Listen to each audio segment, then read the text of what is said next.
Hello everyone, and welcome back to Dead Signal FM. Before you close your eyes, drop a comment and let us know where in the world you're listening from. And if you're enjoying the episodes, don't forget to like and subscribe.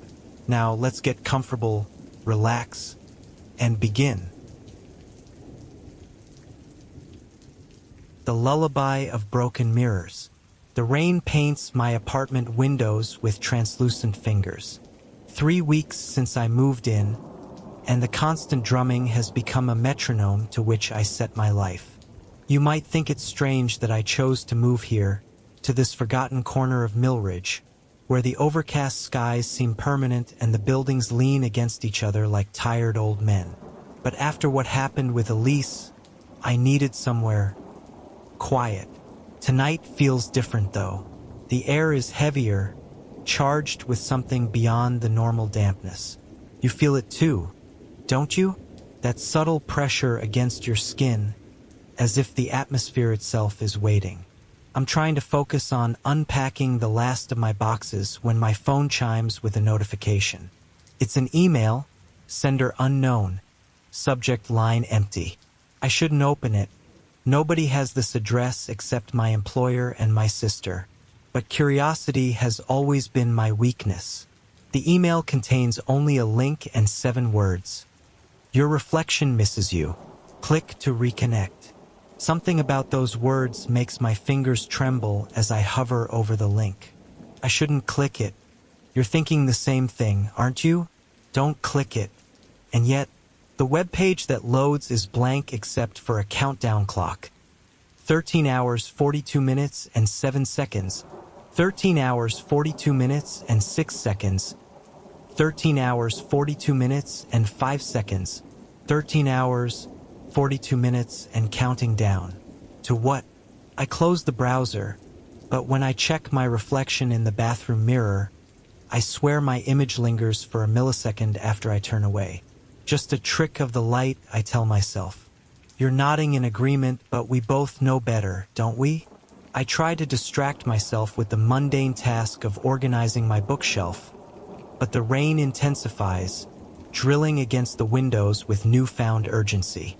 When I glance at the glass, for just a moment, I see not my reflection but someone else's eyes staring back at me. I blink and they're gone. The power flickers once, twice, then stabilizes. My phone shows no service now, and the countdown site won't load anymore. Probably for the best. I decide to shower, hoping the hot water will wash away this growing unease crawling beneath my skin. The bathroom mirror has fogged over when I finish.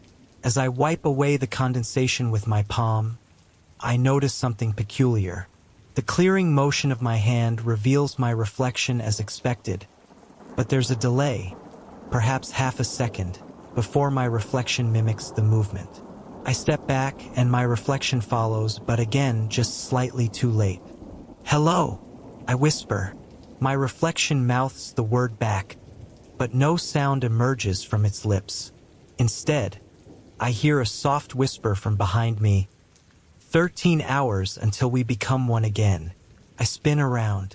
The bathroom is empty. When I turn back to the mirror, my reflection is normal again, moving in perfect synchronization with me. But now there's something written in the remaining fog on the glass. You separated us when you broke the mirror. What mirror? I haven't broken any mirrors.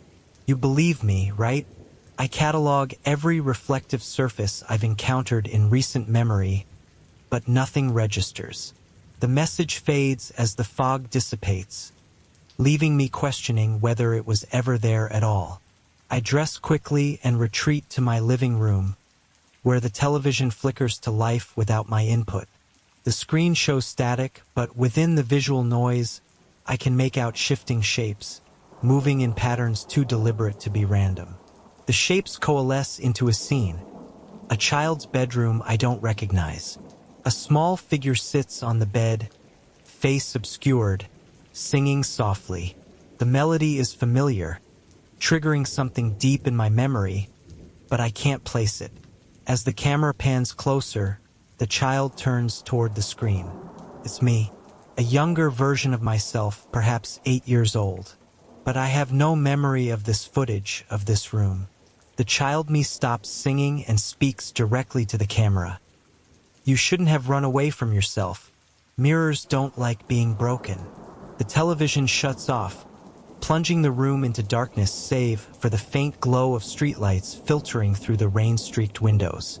I fumble for my phone to use as a flashlight, but the screen shows only the countdown. 12 hours, 59 minutes, and 23 seconds. This isn't happening, I say aloud. Isn't it? Responds a voice that sounds like my own, but distorted, as if spoken underwater. The overhead light flickers back on, and I'm alone again. But when I check my phone, there's a new text message from an unknown number. Check your childhood album. Page 13. I don't have any childhood albums here. I left everything at my parents' house after what happened with Elise. But when I turn around, there's an unfamiliar photo album on my coffee table that definitely wasn't there before. My hands shake as I open it. The first pages show normal family photos. Birthdays, holidays, school pictures, but they seem wrong somehow. In each image, my smile is too wide, my eyes too dark. And Elise, my twin sister, is missing from every picture where she should be. Page 13 shows me at approximately 8 years old, standing before a full-length antique mirror with an ornate silver frame. The mirror's surface is webbed with cracks, and if I look closely, there appears to be a second figure visible in the fractured reflection. A figure that resembles me, but isn't quite right. The caption beneath reads, "The day we became two, I dropped the album as if burned. This photo never existed. I don't remember this mirror. Elise and I never separated until the accident 3 months ago. The accident that was my fault. The one that left her in a coma." The lights flicker again, and I notice my shadow on the wall is moving independently of me, stretching and contracting like it's breathing. When I step toward it, it steps in the opposite direction. "What do you want?" asked. My shadow stops moving. Then, slowly, it raises a finger to where its lips would be if it had a face. Shoo! The temperature in the apartment drops suddenly. My breath clouds before me. The shadow points toward the hallway, where a door has appeared. A door that my apartment doesn't have. Against every instinct screaming for me to run, I approach the door. The knob is ice cold to the touch. When I turn it, the mechanism clicks with finality, and the door swings open to reveal not a room, but a corridor lined with mirrors of all shapes and sizes. I step through, and the door closes behind me, disappearing into a solid wall. There's no going back now. You're with me in this, aren't you? Can you feel the cold too? The mirrors don't reflect me properly. In one, I'm younger. In another, older. In some, I'm smiling when I'm actually frowning. In others, I'm crying silently, tears streaming down a face fixed in a rictus grin. And in every reflection, standing just behind me, is a blurry figure that resembles Elise. "Elise!" I call out, but the corridor swallows my voice. I continue down the hall until I reach a circular room with a single mirror in the center. The same antique mirror from the photograph, its surface still webbed with cracks. Before it stands a figure with its back to me, just wearing the same clothes I am. Slowly, the figure turns. It has my face, but the eyes are all wrong. They're Elise's eyes. "You don't remember, do you?" It says with my voice. "What happened when we were 8? I shake my head, unable to speak. The other me sighs. "We used to be one person, twins but more than twins. 2 consciousnesses in one body, until you discovered this mirror in the attic and made a wish. You wished we could be separate, have our own bodies. The mirror granted your wish, but at a price. It split us imperfectly. Memories flood back, memories I never knew I had. The constant feeling of sharing my thoughts with another presence. The bickering inside my own head. The wish made in desperation one stormy night. That's not possible, I whisper. Isn't it? The other me responds. How else do you explain why Elise always knew what you were thinking? Why you could feel her pain? Why, when you crashed that car 3 months ago, you walked away without a scratch while she... Stop! I cry out. The other me approaches, its movements jerky and unnatural. The mirror split us wrong. I got most of the empathy, the compassion. You got the self-preservation, the ambition. But the mirror is breaking down. The separation is failing. That's why you've been feeling so empty since the accident. Half of you is dying in that hospital bed. I back away, but there's nowhere to go. The circular room has no exits now. The countdown, I whisper. What happens when it reaches 0? Either we become one again, or we both cease to exist. The mirror can't maintain the separation any longer. The other me reaches out and places a cold hand on my cheek. Its touch sends images flooding through my mind, memories of Elise and me as children, but from her perspective. The loneliness she felt, always knowing she was somehow incomplete. The resentment when I excelled while she struggled. The fear in her eyes just before the impact, when I was driving too fast in the rain. I don't want to die, I whisper. Neither do I, the other me says. But I don't want to live like this either. Incomplete, breaking down. The mirror's magic is failing. My phone chimes. The countdown reads 1 minute. There's a third option, the other me says. We find a new vessel, someone else to take half of our consciousness. Takes me a moment to understand. When I do, horror crashes over me like a wave. The other me is looking past me, looking at you. No, I say firmly. I won't do that to someone else. The other me laughs, a hollow sound.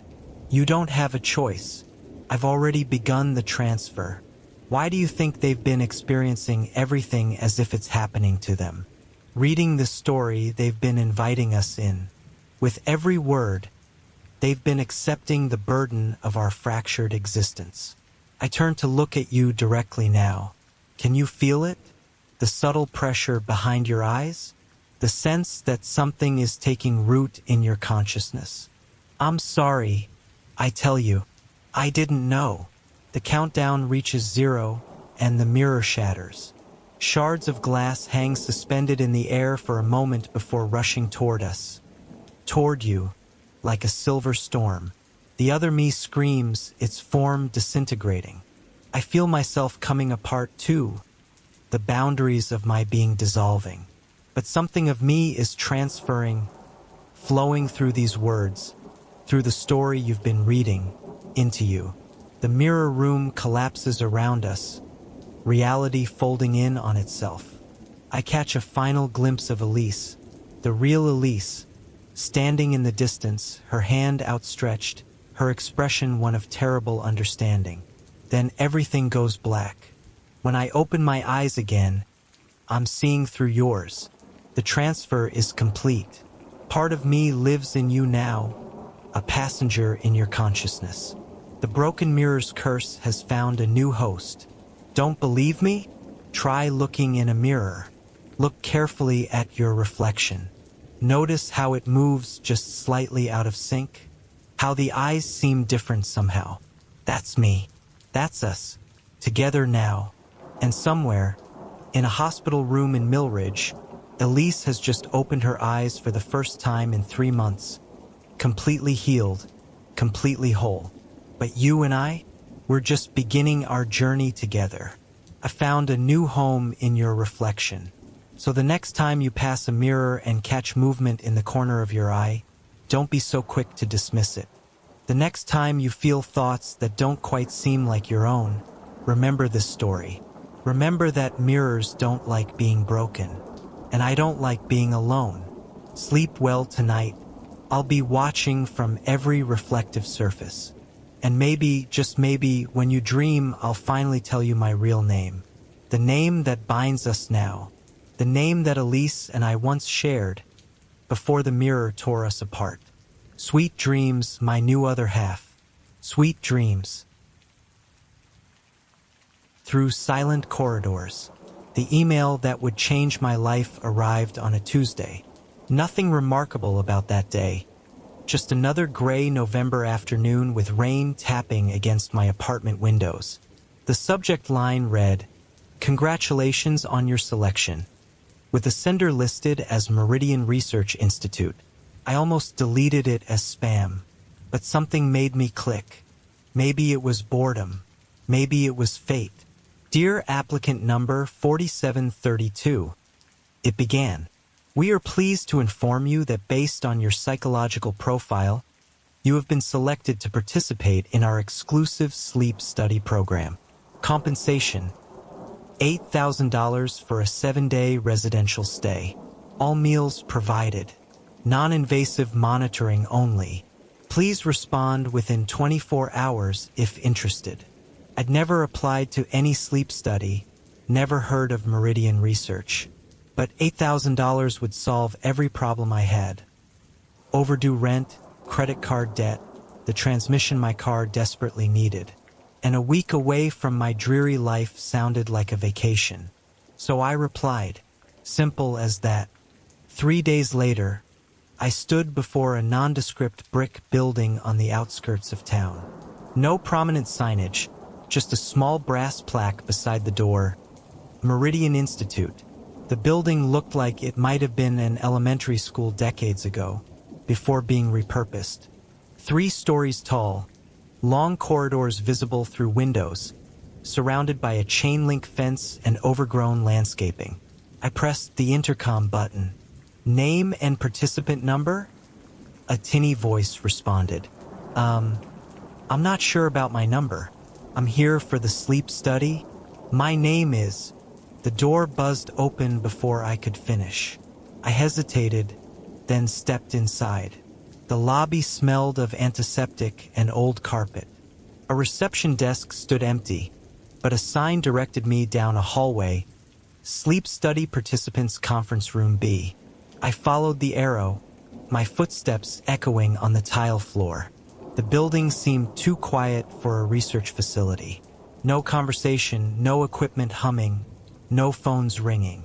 Conference room B contained a long table with 7 other people sitting awkwardly, not speaking to each other. They looked up when I entered. For women, 3 men, all roughly my age, all looking as uncertain as I felt.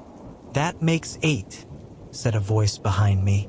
I turned to see a woman in a white lab coat, clipboard in hand. Dr. Harlow, according to her name badge. Mid-50s, silver hair pulled into a severe bun, wire-rimmed glasses. She offered no smile, no handshake. Now that everyone has arrived, we can begin orientation, she said, closing the door. You've all been carefully selected based on your sleep patterns, brainwave activity, and psychological profiles. A man at the table raised his hand. I never participated in any assessment. How did you get my profile? Dr. Harlow's expression didn't change. Digital footprints, social media activity, shopping patterns, employment records, medical history. The modern world leaves traces everywhere. We've been studying all of you for some time. A chill ran up my spine. I almost stood up then, almost walked out. Why didn't I? The study is simple, Dr. Harlow continued. You'll each have a private room. You'll wear non-invasive monitors while you sleep. Days are yours to spend in our recreation areas or library. No outside contact for 7 days. No phones, no internet. Upon completion, you receive $8,000 cash. Questions? There were many, but she answered none of them meaningfully. No, she wouldn't explain exactly what they were studying. No, she couldn't tell us who funded the research. Yes, we could leave at any time, but would forfeit payment. We each signed forms. We each received a room key with a number. We each surrendered our phones and watches. "Dinner is at 6 o'clock, Dr. Harlow said finally. "Room assignments are posted in the hall. Please familiarize yourselves with the facility. Restricted areas are clearly marked." She left without another word. My room was on the third floor, hashtag 312. It resembled a basic hotel room. Twin bed, desk, bathroom, small dresser. The single window had frosted glass that couldn't be opened. A camera was mounted in the upper corner, its red light steadily blinking. On the bed lay a set of navy blue pajamas and a plastic bracelet with sensors on the inside surface. "Please wear the monitor at all times," read a laminated card. "Showerproof. Data collection is continuous." I put the bracelet on, feeling the cool sensors press against my wrist. That first afternoon, I explored the permitted areas of the building. Most doors were locked or marked "Authorized personnel only." The recreation room had outdated magazines, board games with missing pieces, and a TV that only played DVDs of 90s sitcoms. The library contained mostly medical textbooks and literary classics.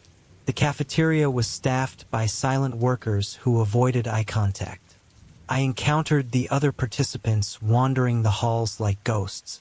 We introduced ourselves awkwardly.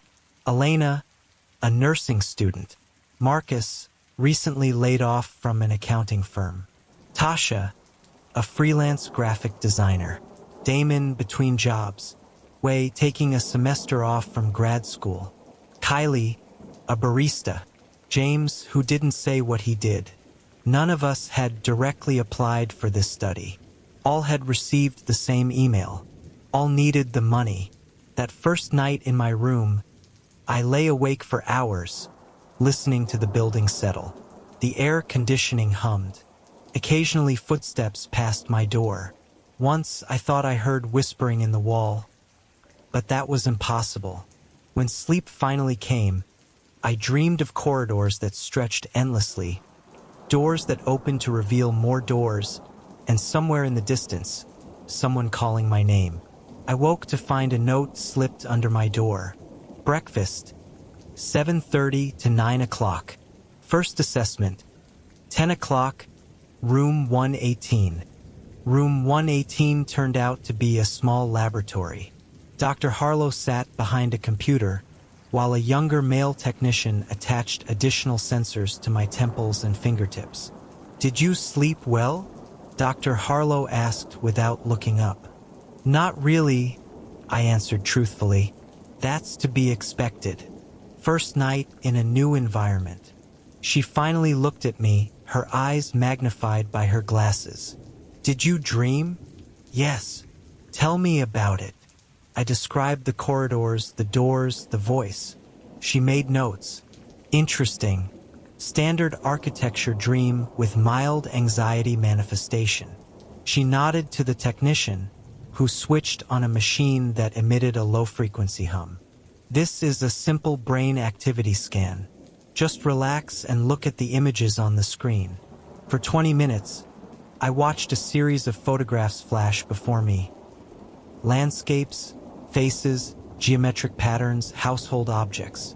Some appeared for several seconds, others for just a fraction of a moment. When it ended, Dr. Harlow merely said, "Thank you. You're free until after lunch." Assessment 2 begins at 2 o'clock. The second assessment involved listening to a series of tones through headphones and pressing a button whenever I heard a particular sequence.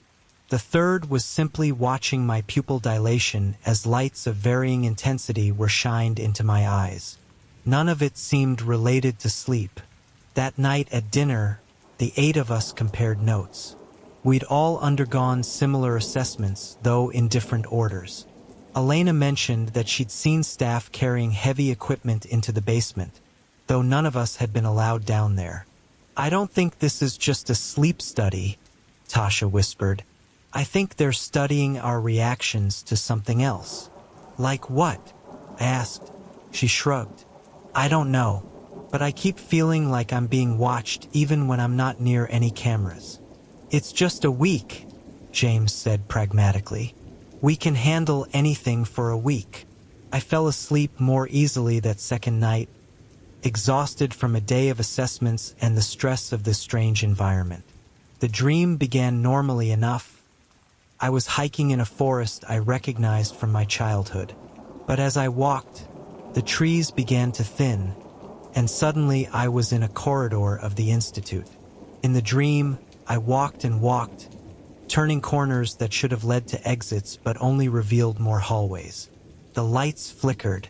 The walls seemed to pulse slightly, as if breathing. I heard whispers from behind closed doors. When I tried to open them, my hands passed through the doorknobs like smoke. And then I saw one of the other participants, Wei, standing at the end of a hallway. But something was wrong. His face was expressionless, his eyes completely black.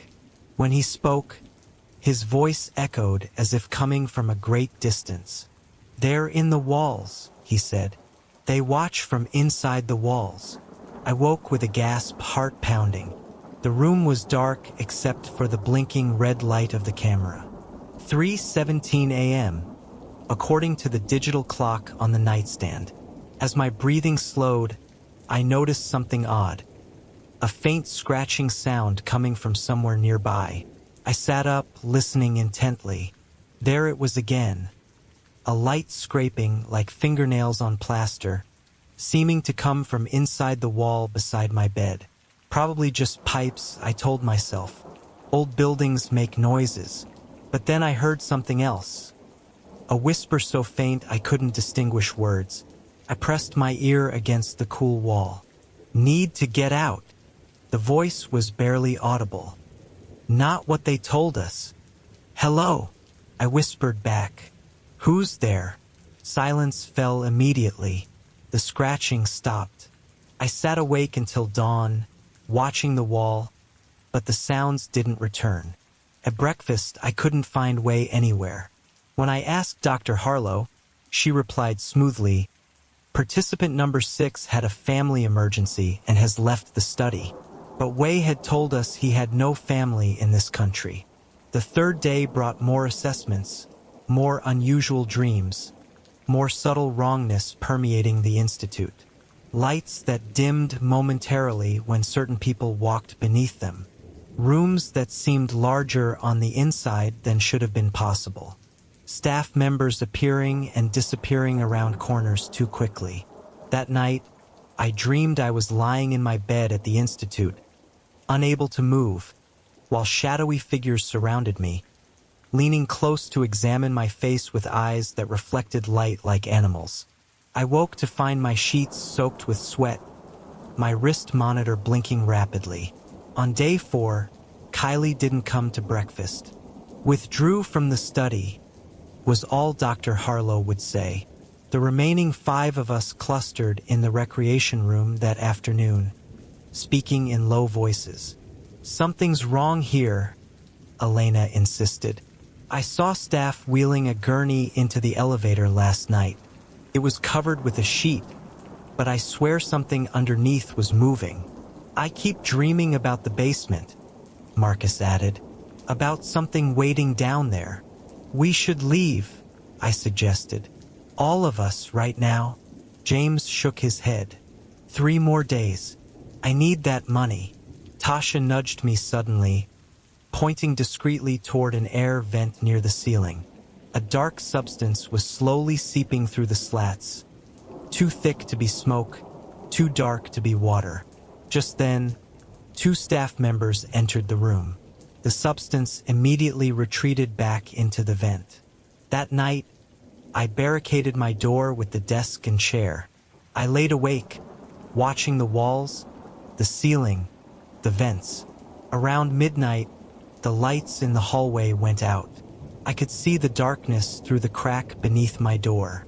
And in that darkness, I heard footsteps, slow, dragging footsteps approaching my room. They stopped outside my door. The handle turned, but the barricade held. A voice called my name, not Dr. Harlow's voice, not any voice I recognized. It was somehow both whispered and loud, both singularly feminine and chorally masculine. "We just want to understand your dreams," it said. "We need to know what humans dream." I pressed myself against the headboard, heartbeat thundering in my ears. "What do you mean, humans?" I managed to ask. Silence. Then the voice spoke again, closer now, as if the speaker's mouth was pressed against the door crack. "Meridian isn't a place. Meridian is a time. The midpoint between your kind and what comes after." The doorknob stopped turning. The footsteps retreated. But sleep never came that night. On the morning of day 5, only 3 of us appeared for breakfast. Myself, Elena, and James. Tasha and Marcus were gone. No explanation given. The assessments changed that day. Instead of passive monitoring, Dr. Harlow had us ingest a small blue pill. "A mild sedative," she explained, "to help us monitor your deep sleep patterns." I palmed the pill, pretended to swallow it. Elena wasn't so careful. 20 minutes later, her eyes glazed over, and staff members escorted her from the room. She never returned. That afternoon, I found a service stairwell with a door that had been left slightly ajar. It led down below the first floor into the basement. I knew I shouldn't go down there. Every instinct screamed against it. But I had to know what this place really was. The basement corridor was dimly lit by flickering fluorescent tubes. The air felt thicker here, humid and warm like breath. Doors lined the hall, each marked with numbers rather than names. From behind one, I heard soft weeping. I crept forward, trying each doorknob. All locked except the last, room B7. It opened into darkness. I fumbled for a light switch, found none. But as my eyes adjusted, I realized the room wasn't empty. Glass tanks lined the walls, each illuminated by faint blue light from within. And in those tanks floated what looked like human brains, connected to complex machinery by countless thin wires. A placard on the nearest tank read, "Participant number 6 Wei Chong. Dream extraction in progress." I stumbled backward in horror, colliding with someone behind me. Turning, I faced Dr. Harlow, but her appearance had changed. Her skin seemed too tight across her facial bones, her eyes too large and luminous in the darkness. "You shouldn't be here," she said, her voice containing that same dual quality I'd heard outside my door. "But since you are, perhaps you'd like to understand our work." She gestured around the room. "Every human brain is a universe of untapped potential. In sleep, in dreams, that potential blossoms. We've found that by extracting and preserving the dreaming brain, we can access infinite creative landscapes without the limitations of physical consciousness." I backed away. "You're harvesting their brains? While they're still alive?" "Alive is a limited concept," she replied. "They dream eternally now. They create realities we can explore, study, eventually inhabit. Your species imagines such vivid horrors, such beautiful nightmares. We need that capacity." I ran. Somehow I found the stairs, took them 2 at a time back to the main floor. But the institute had changed. Corridors stretched impossibly long. Doors appeared where none had been before. Windows showed night outside, though it should have been afternoon. I rounded a corner and nearly collided with James. His eyes were wild with panic. "The building's changing," he gasped. "I can't find an exit. Every door leads to another hallway." Together we searched for a way out, but the institute had become a labyrinth. Worse, we began to see things moving in our peripheral vision. Shapes that vanished when directly observed, figures that followed at a distance but never allowed themselves to be seen clearly. Night fell, though we had no way to know if it was truly night or if the windows merely showed us what they wanted us to see. We found ourselves back at my room, exhausted and terrified. "We have to sleep sometime," James said hollowly. And when we do, he didn't need to finish. We both knew what happened to participants who slept too deeply here. I removed my wrist monitor, smashed it under my heel. James did the same. Maybe they can't track us without these, I suggested, not believing it myself. As we huddled in my barricaded room, the air vents began to seep that same dark substance I'd seen earlier. This time it didn't retreat. It flowed into the room like black honey, pooling on the floor, beginning to take shape. James screamed as a tendril of the substance wrapped around his ankle. I grabbed his arms, trying to pull him free, but the substance was incredibly strong. It dragged him toward the vent, his body elongating impossibly as he was pulled into an opening far too small for a human form. His final scream cut off abruptly as his head disappeared into the vent. I was alone now. The substance retreated into the walls. The room fell silent except for my ragged breathing. Hours passed, or what felt like hours in this place where time seemed fluid. Eventually, exhaustion overcame fear. Despite my determination to stay awake, my eyes grew heavy. My head nodded. I dreamed, but this dream was different. I stood in a vast white space with no walls, no ceiling, no floor, yet somehow I wasn't falling. Before me floated Dr. Harlow, but her appearance had changed completely. Her human form had melted away, revealing something both beautiful and terrible. A being of shifting geometries and pulsing light, with countless appendages like the branches of a mathematical tree. "We are not what you think," her voice resonated in my mind. "We are researchers, yes, but not from your world. We study the unconscious mind because it's the only human faculty that can perceive reality as it truly exists." Around us, the white space began to fill with images. Scenes from my life, memories I recognized and others I didn't, possible futures branching out like crystalline structures. "Your dreams are doorways," the being continued. "When humans dream, you touch the fabric of existence itself. You don't understand the power you possess, the power to reshape reality through unconscious thought." "What do you want from me?" I asked. "To join us, to dream forever, creating worlds we can study. Your brain has shown remarkable capacity for nightmare landscapes, rich, textured fears that generate entire ecosystems of possibility. And if I refuse?" The being rippled, its geometries contracting. "Then you'll wake up. You'll find your way out of the institute. You'll return to your life. But you'll never dream again. We'll take that from you. And without dreams, what? Without dreams, you're just waiting to die."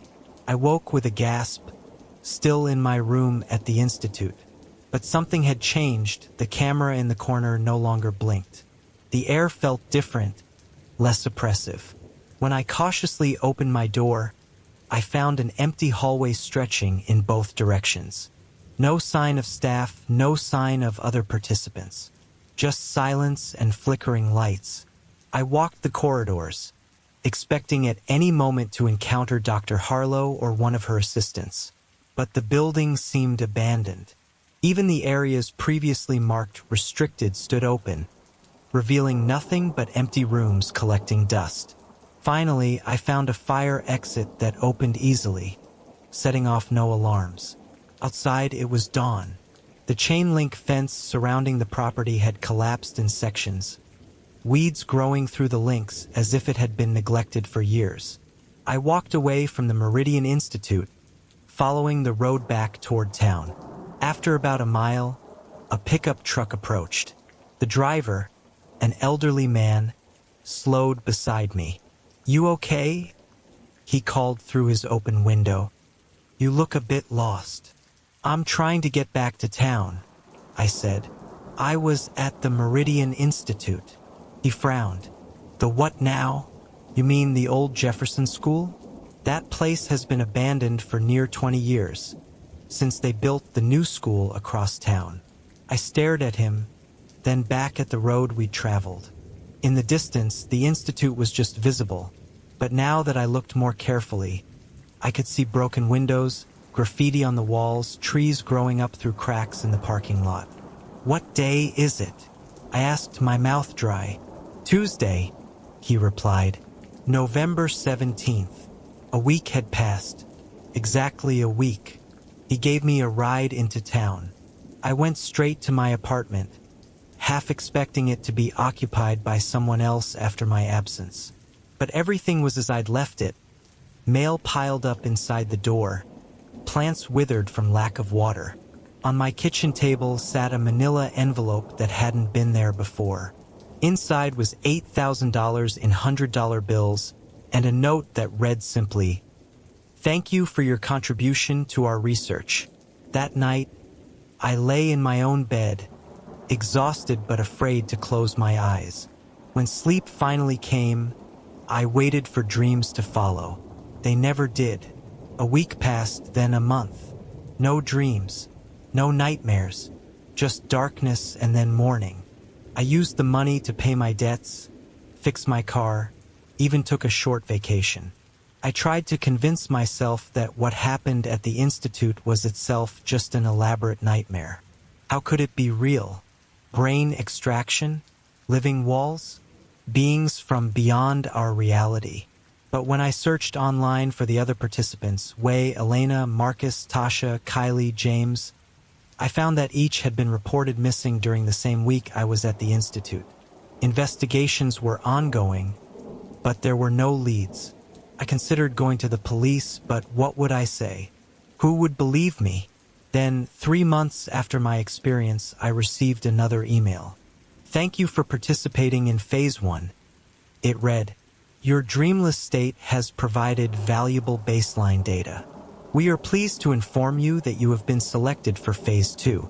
Compensation, $20,000 for a 14-day residential stay. Your unique neurological profile makes you especially valuable to our research." I deleted it immediately, changed my email address, moved to a new apartment, but it didn't matter, because last night, for the first time since the institute, I dreamed. I dreamed of white corridors and glass tanks and Dr. Harlow's true form whispering to me that they would find me anywhere. That distance was meaningless to beings who existed in the spaces between thoughts.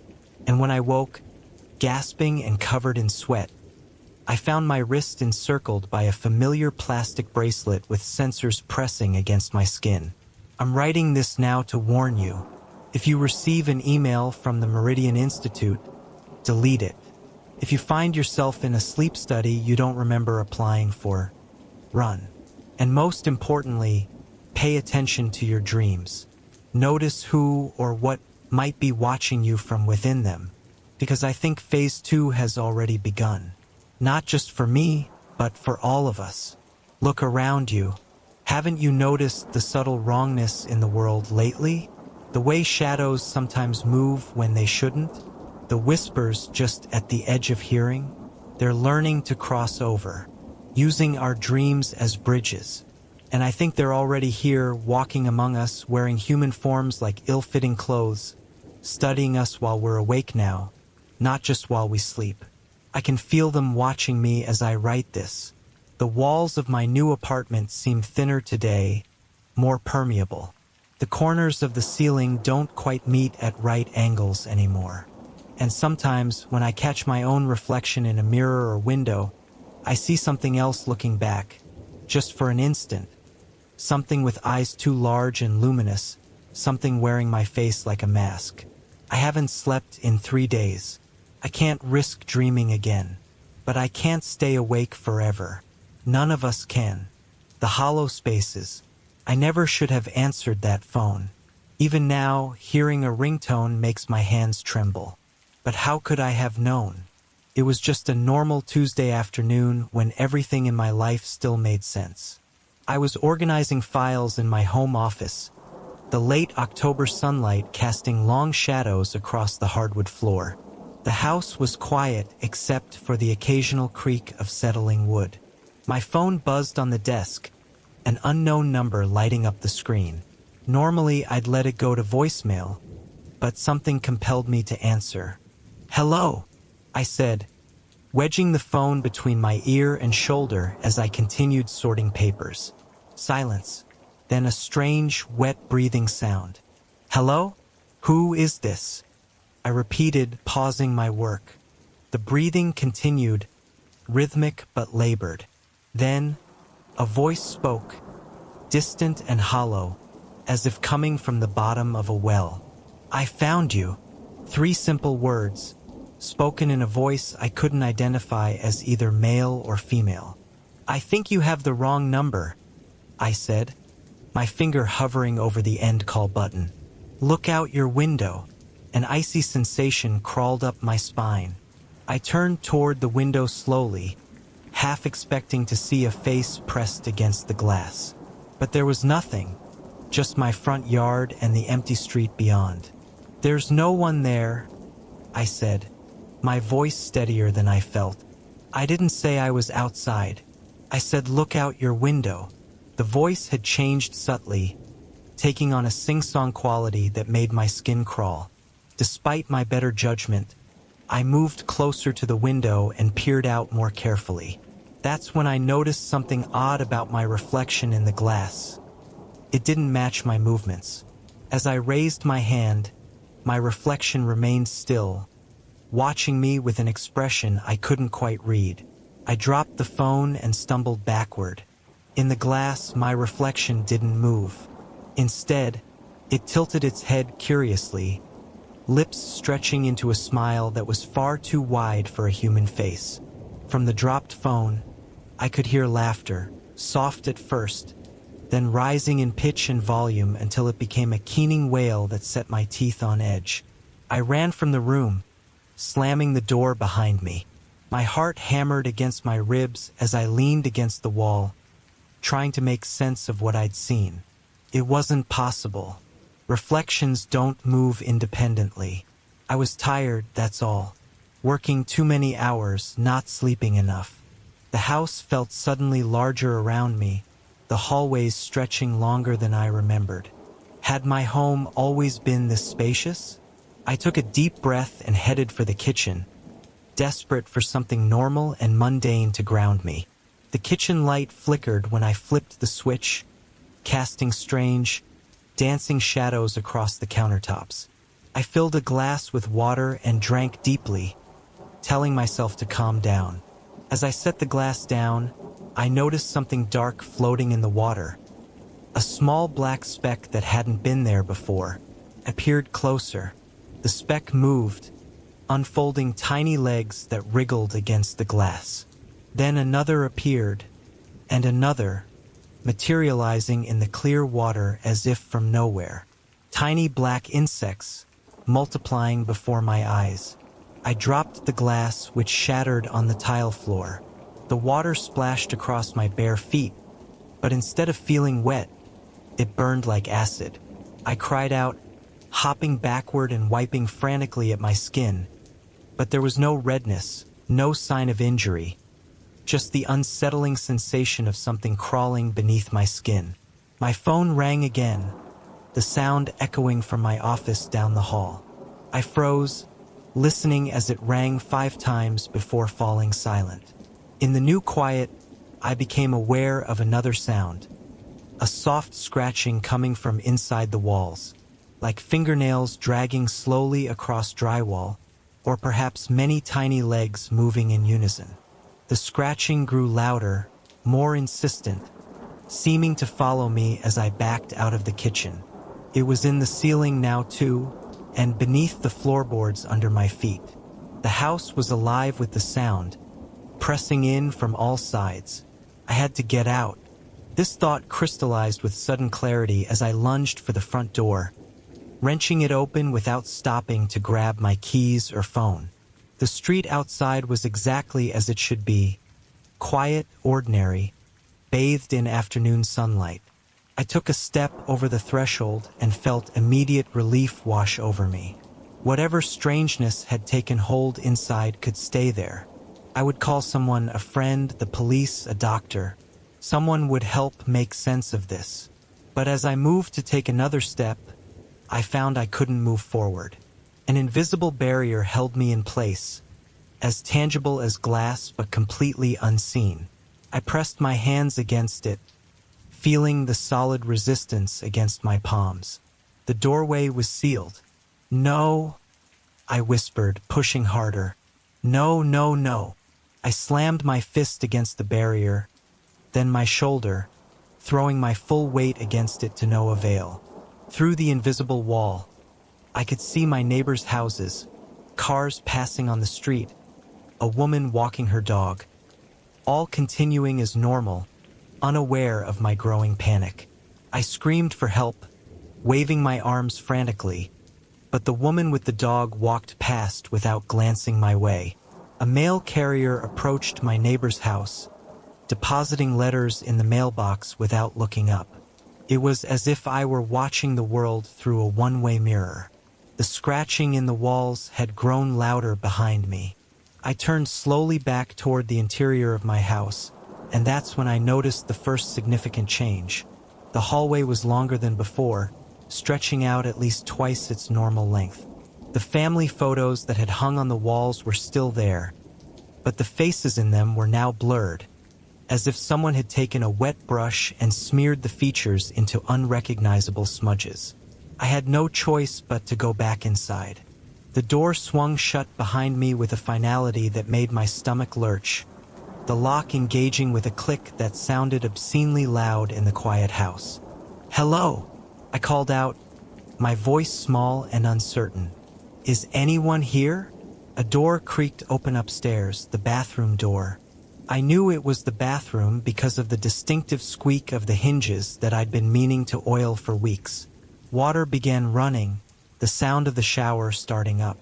Someone was in my house.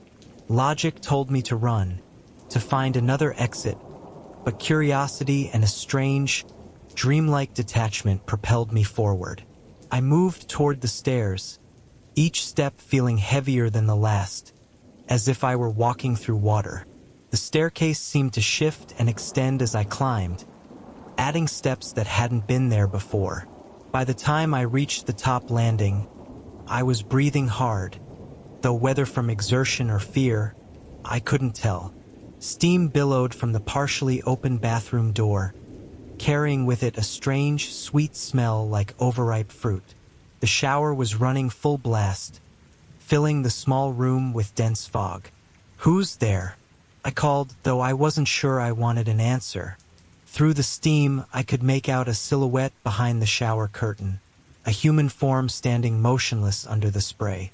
Relief flooded through me at this confirmation I wasn't alone, quickly followed by a renewed surge of fear.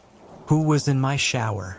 "I've called the police," I lied, trying to keep my voice steady. "You need to leave now." The figure didn't respond or move. The longer I stared, the more I realized something was wrong with its proportions. The arms too long, the head tilted at an impossible angle. As if sensing my scrutiny, the silhouette slowly turned toward me, its movements jerky and unnatural. A hand appeared at the edge of the shower curtain, fingers unnaturally elongated with too many joints, grasping the plastic sheet. I backed away as the curtain was drawn aside, revealing not a person but a collection of twisted limbs arranged in a human-like shape, held together by something dark and viscous that pulsed like a heart. Where the face should have been was a swirling void, a depth of blackness that seemed to go on forever. I turned to run but found myself facing a wall where the hallway had been. The entire layout of the upstairs had changed while I was focused on the shower. Now there was only the bathroom and a single door at the end of a short corridor, a door to a room that shouldn't exist in my house. Behind me, the thing in the shower made a sound like stones grinding together as it began to step out of the tub. Water sizzled when it touched the floor, turning to steam on contact with those impossible limbs. With nowhere else to go, I ran for the mystery door, throwing it open and plunging into darkness beyond. I slammed it shut behind me, fumbling for a lock that wasn't there. Instead of the smooth wood of a door, My fingers encountered something soft and yielding, like flesh. I yanked my hand back and felt along the wall for a light switch. Finding none, I took a hesitant step forward, arms outstretched in the perfect blackness. The floor felt strange beneath my feet.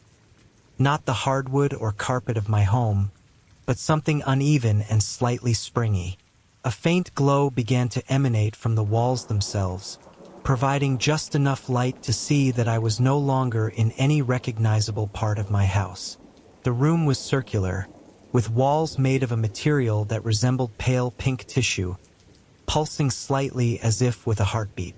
The floor was similarly organic, rising and falling in gentle swells. I was standing inside something alive. The realization hit me with such force that I nearly fell to my knees. This couldn't be real. None of this could be happening.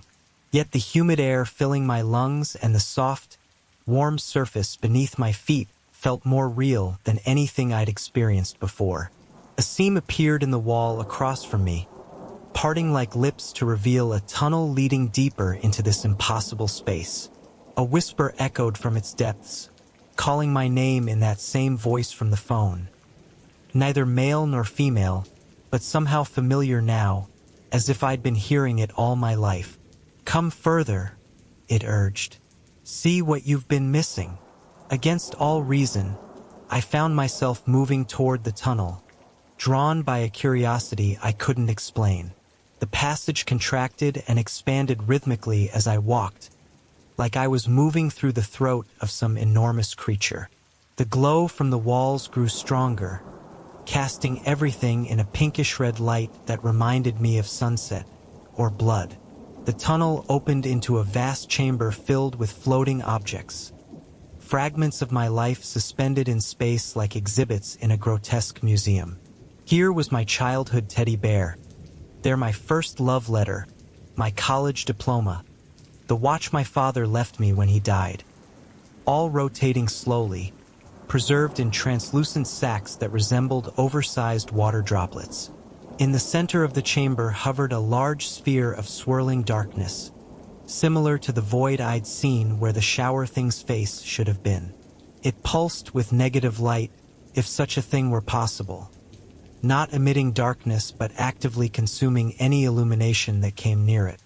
As I approached, mesmerized by its impossible physics, images began to form on its surface, memories I recognized as my own, but subtly wrong.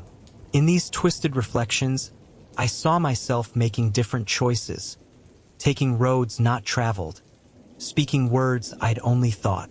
I saw versions of my life where joy turned to tragedy, where trust became betrayal, where love rotted from within.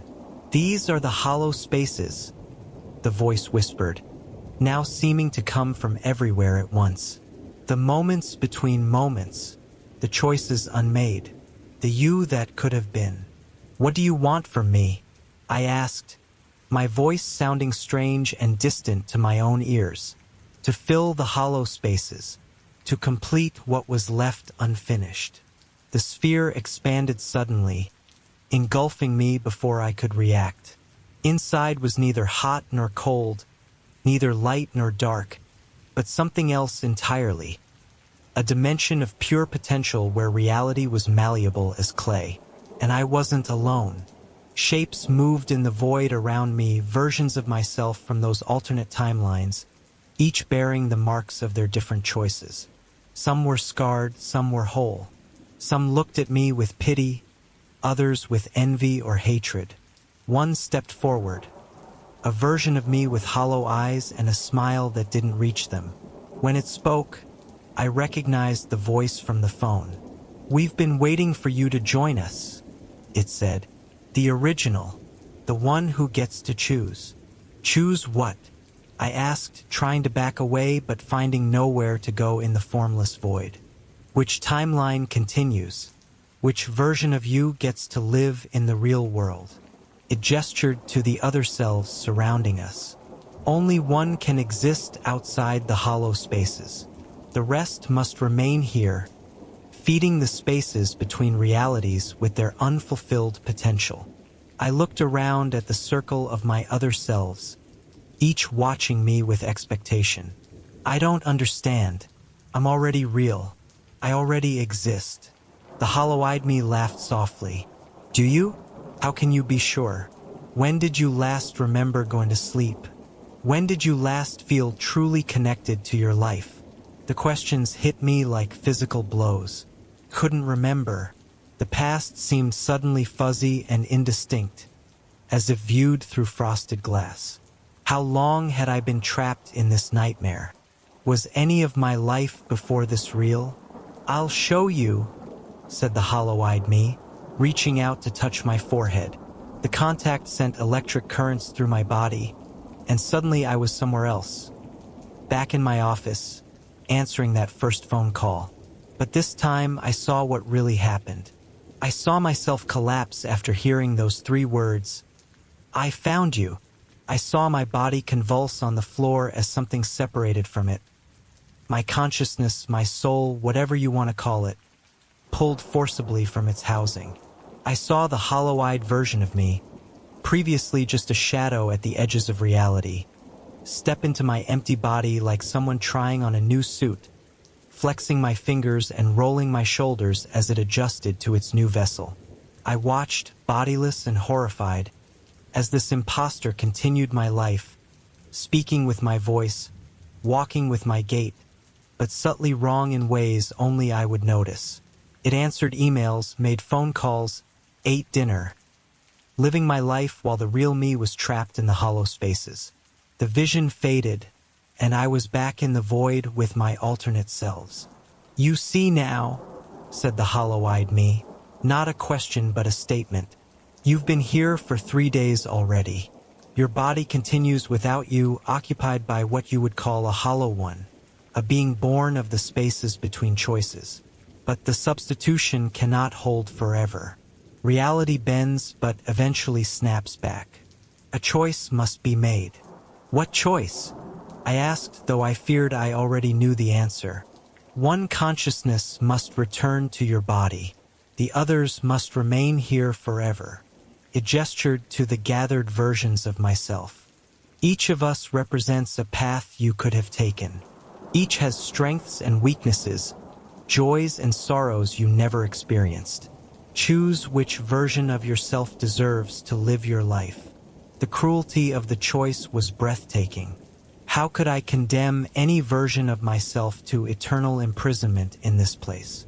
Yet how could I give up my own existence, my own rightful place? And if I refused to choose? I asked. The hollow-eyed me smiled that terrible smile again. Then none return. Your body dies in the real world, and all versions of you remain trapped here until the hollow spaces consume what remains of your consciousness. One of my other selves stepped forward, a version with a deep scar running down one side of his face. Don't listen, he said urgently. This is just another test, another manipulation.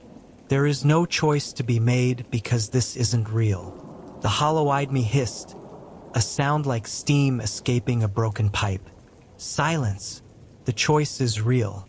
The consequences are real. Another version of me joined the scarred one. This one moved with a limp but held herself with unmistakable dignity. Remember who you are, she said to me. Remember what's real. Your mind is being invaded, but it's still your mind. You can fight this. More of my alternate selves began to speak, some agreeing with the scarred man and the limping woman, others insisting that the choice was necessary, that one must be selected to continue. Their voices rose in a cacophony of conflicting advice until I could no longer distinguish individual words. In the chaos, I closed my eyes and tried to think clearly. If this was my mind, invaded but still mine, then perhaps I had more control than I realized. I focused on the feeling of my real body, the weight of my limbs, the rhythm of my breathing, the sensation of my heart beating in my chest. The voices grew distant as I concentrated. I felt a pulling sensation, as if I were rising through water toward the surface. The void around me began to warp and twist, the alternate versions of myself stretching and distorting like reflections in a funhouse mirror. "You cannot escape the choice," the hollow-eyed me shrieked, its voice fading as I pulled away from its influence. "The hollow spaces must be filled." I opened my eyes to find myself back in my office, lying on the floor. My phone was on the desk above me, screen dark and silent. My head throbbed with a migraine-like pain, and my mouth was dry as if I hadn't drunk water in days. Had I fallen? Had a seizure? I struggled to my feet, legs weak and trembling. Everything looked normal, the files I'd been organizing still scattered across the desk, the afternoon sunlight still slanting through the window at the same angle. As if no time had passed at all. I approached the window cautiously, half expecting to see that independent reflection again. But there was only my own haggard face looking back at me, moving when I moved, blinking when I blinked. Relief washed over me so powerfully that I laughed aloud. A dream, then, a bizarre, vivid hallucination brought on by stress and overwork. Nothing more. My phone buzzed suddenly, making me jump. An unknown number, the same unknown number from before, flashed on the screen. My hand hovered over it, trembling slightly. Answer it or ignore it. Such a simple choice, yet it felt momentous now, charged with potential consequences. I rejected the call and turned the phone off entirely for good measure. Whatever had happened, seizure, hallucination, waking nightmare, I needed rest and probably medical attention, not mysterious phone calls. As I turned away from the desk, I caught a glimpse of movement in my peripheral vision, something dark and swift, vanishing around the corner of the doorway. My heart rate spiked, but I forced myself to remain calm. Just nerves. Just my imagination working overtime after whatever episode I'd experienced. I made my way carefully through the house, checking each room, finding nothing out of place. No elongated hallways, no organic tunnels, no pulsing chambers filled with memories. Everything was normal. Everything was as it should be. In the bathroom, I splashed cold water on my face and examined myself in the mirror. I looked tired but otherwise fine. No sign of trauma or injury. The shower curtain was drawn back, the tub empty and dry. As I dried my face with a towel, I noticed something odd. A small dark spot on my forearm that hadn't been there before. It looked like a bruise or birthmark, perfectly circular and about the size of a dime. When I touched it, the skin felt slightly raised and unusually warm. A chill ran through me as I remembered the darkness at the center of the void, the swirling negative light that had shown me twisted versions of my memories. I scrubbed at the mark with a washcloth, but it didn't fade or diminish. Over the next few days, I tried to return to normal life. I saw a doctor who found nothing wrong beyond mild dehydration and recommended rest. I threw myself into work, into ordinary routines, trying to forget the vivid details of my hallucination. But the mark on my arm grew slowly larger, darkening from maroon to deep purple to a black so absolute it seemed to absorb light. And with its growth came changes, subtle at first, then increasingly difficult to ignore. I began to notice hollow spaces in my daily life. Moments where time seemed to skip forward without my awareness. Conversations I couldn't quite remember having. Decisions I made without conscious thought. As if parts of me were being hollowed out, replaced by something else. My reflection started to look wrong in certain lights. Not moving independently as before, but somehow older than I should be, with shadows under the eyes that never faded no matter how much I slept. Sometimes, when passing mirrors or windows, I caught glimpses of other figures walking beside me, visible only in the reflection, versions of myself with different clothes, different expressions, different injuries or alterations. The phone calls continued, always from unknown numbers, always at unexpected moments. I never answered them, but voicemails appeared nonetheless. When I played them back, there was only that familiar breathing sound, followed by whispered phrases I couldn't quite make out. Friends commented that I seemed different somehow, though they couldn't articulate exactly how. Conversations grew strained and awkward. One by one, they stopped calling, stopped visiting. I told myself it was better this way, safer for them to keep their distance. The dark spot on my arm expanded to cover most of my forearm, then began to spread up toward my shoulder and down toward my wrist. When I looked at it in direct light, I could see movement beneath the surface, shifting patterns like smoke or ink in water, occasionally forming shapes that resembled faces or hands reaching outward.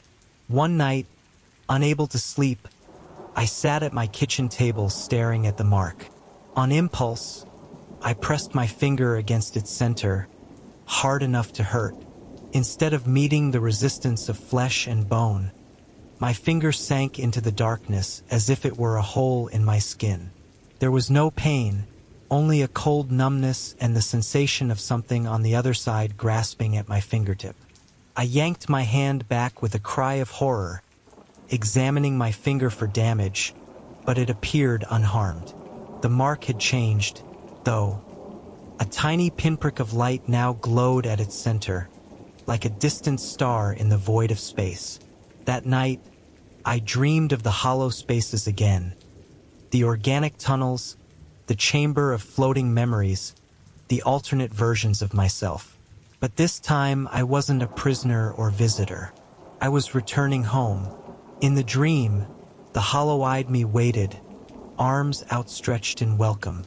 "You begin to understand now," it said. "The choice wasn't yours to make. It was already made long ago." I woke gasping for breath, my sheets soaked with sweat. The pinprick of light in the dark mark had grown to the size of a quarter, shining with an inner luminescence that was visible even in the daylight. When I looked directly at it, I could see movement on the other side, figures passing back and forth, as if viewed through a window into another place. That day, I finally answered one of the mysterious calls. The breathing sound greeted me, then the voice, now unmistakably my own. "The hollow places are filling up," it said. "Soon there will be no room left. What do you want from me?" I asked the same question I'd asked in my hallucination. "Nothing now. Everything soon." A pause. Then, "Look at your other arm." I did. A second mark had appeared on my left forearm, a perfect mirror of the first but without the pinprick of light. As I watched, it deepened in color, the edges spreading visibly across my skin. "What's happening to me?" I whispered. "You're becoming whole," my voice answered from the phone. "All versions of you reunited at last. Isn't that what everyone wants? To be complete." I hung up and threw the phone across the room. It shattered against the wall, pieces scattering across the floor. Within seconds, it rang again, the sound coming from the broken remains, impossible but undeniable. That was yesterday. Today, the marks have spread to cover both arms entirely and are working their way across my chest and back. The original pinprick of light has expanded into a window the size of my palm, a portal through which I can clearly see the chamber of floating memories. Sometimes I catch glimpses of my alternate selves moving about inside, going about their lives in that impossible space. I'm writing this down while I still can, while I'm still mostly myself. I don't know what happens when the hollow spaces finish filling up, when the darkness covers me completely. Will I be consumed? Transformed? Will I join my other selves in that between place? Or will they join me here in what I've always thought of as reality? The boundaries are thinning. Sometimes I speak words I didn't intend to say, move in ways I didn't choose to move. Sometimes thoughts that aren't mine float through my consciousness. Memories of lives I never lived, choices I never made. The phone is ringing again. The sound comes from everywhere and nowhere. From the broken pieces on the floor, from inside the walls, from within my own head. I know I shouldn't answer it, but I also know that eventually I will. or one of me will. After all, every choice creates a hollow space, a pocket of unrealized potential where another version of yourself continues down the path not taken. Perhaps we're all just echoes of choices, reverberating through the spaces between realities. I look at my reflection in the computer screen as I type these final words. The face looking back at me has those same hollow eyes I saw in the void. It smiles when I frown, frowns when I smile. The hollow spaces are calling, and all of me, must answer. If you're reading this, check your arms for marks. Listen for calls from unknown numbers. Watch your reflection carefully. The hollow spaces are everywhere, and they're hungry for what could have been. The frequency. The headphones arrived on a Tuesday. They weren't anything special at first glance. Standard over-ear cups with a matte black finish and a subtle logo I didn't recognize. The package had no return address, just my name and address printed in a clinical font that reminded me of hospital paperwork. I hadn't ordered any headphones. My first instinct was to call the delivery company, but curiosity got the better of me. The packaging seemed professional enough, vacuum-sealed plastic inside a plain cardboard box. No invoice, no manual, just the headphones themselves and a small card that read, "Experience the frequency. Optimal listening begins at midnight." I should have thrown them away. I really should have, but I didn't. Instead, I examined them more closely. The ear cups were unusually thick, with a strange weight to them that expensive headphones sometimes have. The headband adjusted smoothly, and when I held them up to my ears without putting them on, I noticed something odd. They seemed to block sound more effectively than any noise-canceling headphones I'd used before. It was as if they created a vacuum around my ears, a perfect absence of sound. That night, I couldn't stop thinking about them. Optimal listening begins at midnight. What was that supposed to mean? What was the frequency? Some kind of audiophile marketing gimmick? A new podcast? A music service? I tried Googling variations of the frequency headphones, but nothing relevant came up. Just articles about sound engineering and hearing health. I even posted a photo on a tech forum, but the only responses were people asking where they could buy a pair. By 11:30 p.m., I'd convinced myself it was harmless to try them. Worst case scenario, they'd be ordinary headphones. Best case, maybe I'd gotten an early sample of some premium product. I connected them to my phone via Bluetooth. They paired immediately under the name Frequency, and waited. At exactly midnight, they turned on by themselves. First, there was nothing. Complete silence. Then, a gentle hum began, so low I could feel it more than hear it. A pleasant tingling sensation spread from my ears throughout my body.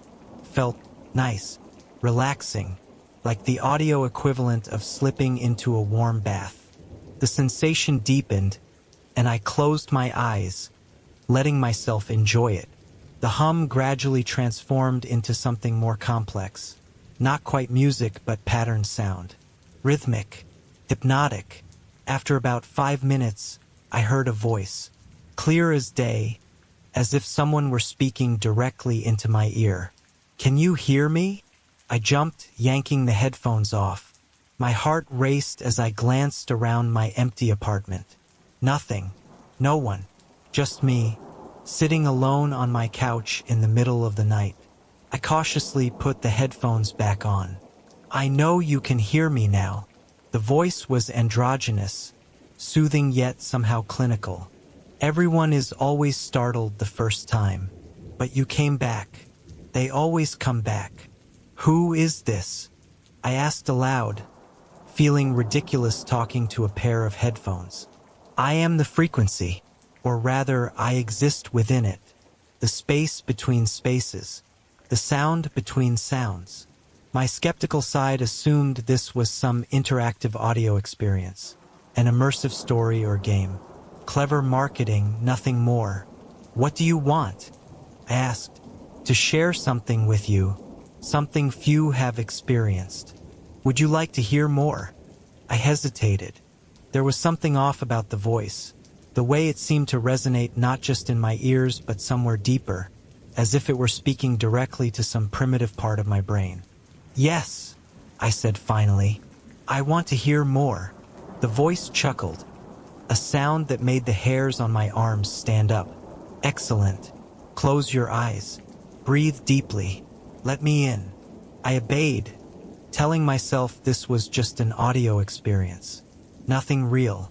The hum returned, but different now, more complex, with layers that seemed to move independently of each other. I found myself entranced by the patterns, trying to follow individual threads of sound as they wove through the larger tapestry. And then I was somewhere else. I opened my eyes to find myself standing in a long hallway. The walls, floor, and ceiling were all the same sterile white. Fluorescent lights buzzed overhead, creating a harsh, flat illumination that cast no shadows. What the hell? I whispered. The hallway extended in both directions as far as I could see, with identical doors spaced evenly along both walls. I reached out to touch the nearest wall. It felt solid, real. The surface was cool and slightly textured, like painted concrete. Do you like it? The voice came from everywhere and nowhere at once. I realized I was no longer wearing the headphones, yet I could still hear the frequency. What is this? Where am I? This is the corridor. Everyone sees it differently. For you, it's institutional, clinical, interesting. I turned in a complete circle, looking for any sign of the speaker. Am I hallucinating? In a manner of speaking, your consciousness has been temporarily relocated. Your body remains where it was, wearing the headphones, apparently in a meditative state. Fear gripped me. Put me back, right now. I could, but aren't you curious about the doors? Despite my fear, each door was numbered, the digits etched into small metal plates. The door nearest me was 219. What's behind them? People, or rather their frequencies. Everyone resonates at a unique frequency. These headphones allow me to connect frequencies, to create bridges between minds. I approached door 219 cautiously. So there's someone behind this door? Yes. Would you like to meet them? Every rational part of me screamed no. But something compelled me forward, curiosity, maybe, or something the headphones were doing to my mind. I reached for the handle and opened the door.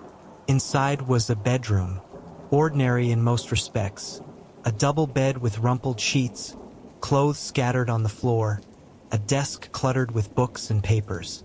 A woman sat on the edge of the bed, her back to me. She had long dark hair and wore a red bathrobe. "Hello," I called out. She didn't respond, didn't move. I stepped into the room. "Can you hear me?" Still nothing. I moved around to see her face and froze. She had no eyes. Where they should have been were just smooth patches of skin. I stumbled backward, knocking into a nightstand. A lamp wobbled but didn't fall. The woman's head snapped toward me, tracking my movement despite her lack of eyes. "Who's there?" she asked, her voice trembling. "Is someone there?" I couldn't speak, couldn't move. She stood, hands outstretched, feeling the air. "Please," she whispered. "If someone's there, say something. I've been alone so long." The frequency's voice whispered in my ear.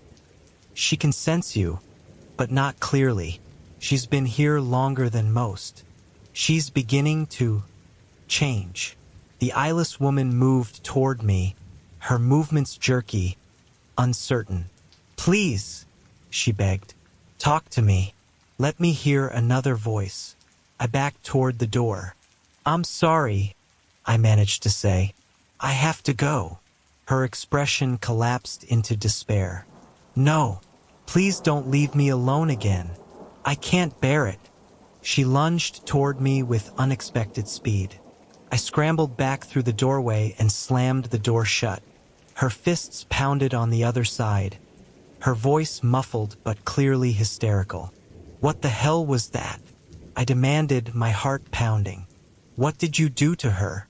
The frequency's tone remained calm, almost indifferent. "I did nothing. She did this to herself." She rejected reality in favor of what I showed her. The longer one stays in the corridor, disconnected from their physical form, the more adaptations occur. "You trapped her here?" "No, she trapped herself. She refused to return. Found the corridor more appealing than her life.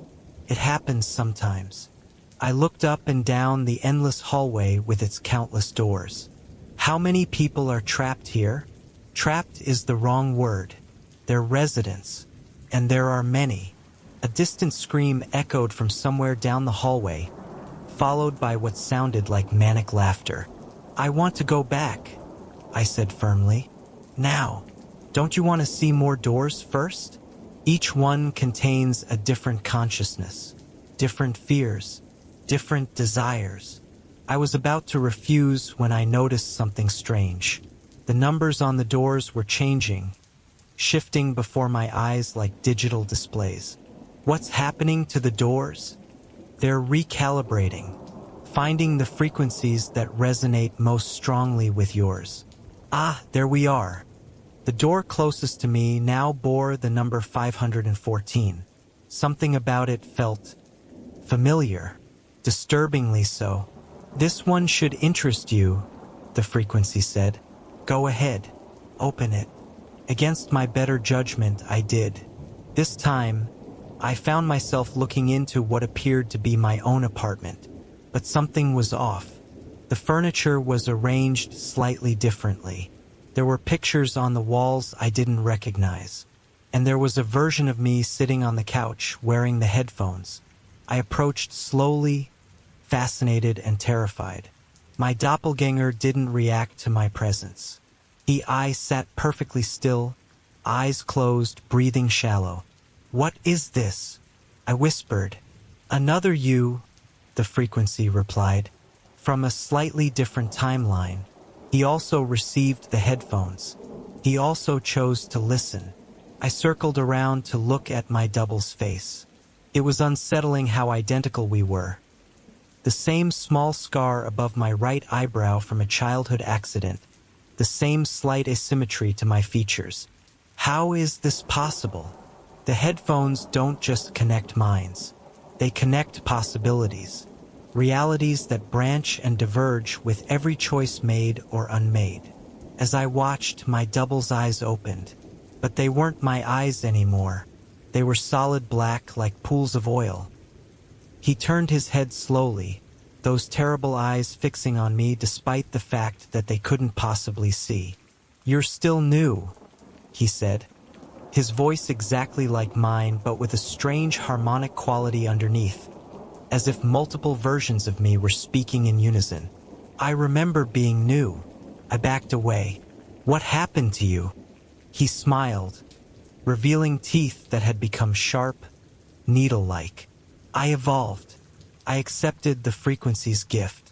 He stood, movements fluid but somehow wrong, like a marionette. "You can evolve too. Just stay here. Stay and listen." I turned and ran, slamming the door behind me. The corridor stretched before me, doors lining both sides as far as I could see. "Put me back," I shouted. "I don't want this." "Are you certain?" the frequency asked. "Most find at least one door they wish to explore further. One consciousness that calls to them." "No, I want to go back to my body. Now." A long silence. Then, "Very well. But know this, now that you've connected to the frequency, you can return anytime. Just put on the headphones at midnight. The corridor will be waiting." Before I could respond, the hallway dissolved around me. There was a sensation of falling, of being pulled through a tunnel at impossible speed. Then, abruptly, I was back on my couch, the headphones still on my head. I tore them off, gasping for breath. My phone showed 12:17 a.m. Only 17 minutes had passed, though it had felt like hours in that hallway. I shoved the headphones into a drawer and tried to convince myself it had been some kind of guided meditation gone wrong, or a vivid dream, or even a hallucination caused by some chemical in the headphone materials. 3 days passed. I avoided the drawer containing the headphones, but I couldn't stop thinking about them, about the corridor, about the doors. On the fourth night, I woke at 3 a.m. to a faint humming sound. The drawer where I'd hidden the headphones was vibrating slightly, a dim blue light visible through the crack. I got up and cautiously opened it. The headphones were glowing, pulsing with a soft blue light. As I reached for them, I heard the frequency's voice, faint but clear. "There's a door with your name on it now." I slammed the drawer shut and pushed my dresser in front of it. In the morning, I threw the headphones into a dumpster 10 blocks from my apartment. That evening, they were on my kitchen counter when I got home from work. I tried everything. I smashed them with a hammer, but they remained intact. I drove 50 miles and threw them off a bridge into a river. The next morning, they were under my pillow, still dry. Each night, the frequency speaks to me, with or without the headphones. Tells me about the doors, about the people behind them, how some are calling for me specifically now. Last night, I heard knocking from inside my closet. When I opened it, there was a door that had never been there before, with my apartment number on a small metal plate. I haven't opened it. Not yet, but I can hear voices on the other side. Familiar voices, calling my name, and one of them sounds exactly like me. The frequency is patient. It says it has existed in the spaces between consciousness since the first complex brains evolved the capacity for abstract thought. It has been collecting minds' frequencies for millennia. Tells me I'm special, that my frequency resonates unusually strongly with the corridor itself, that I could become something greater there. The door in my closet doesn't go away when I close it now. It's always there, waiting. Sometimes I press my ear against it and listen to the voices on the other side. Sometimes I think I hear my parents, who died years ago. Sometimes friends I've lost touch with. Sometimes strangers whose pain calls to something deep inside me. I don't know how much longer I can resist opening it. The frequency says time works differently in the corridor.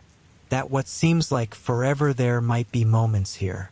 That I could explore countless doors, encounter countless minds, and return to find barely any time has passed.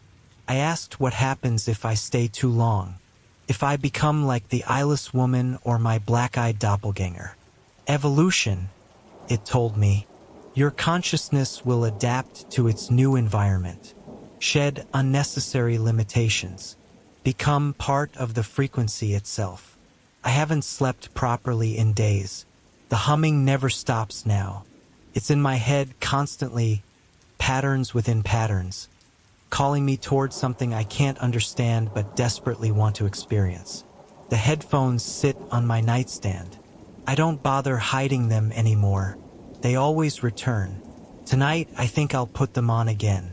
I'll walk the corridor once more, open a few doors, just for a little while. I'll come back, promise. But there's a door with my name on it now, and I need to know what's behind it.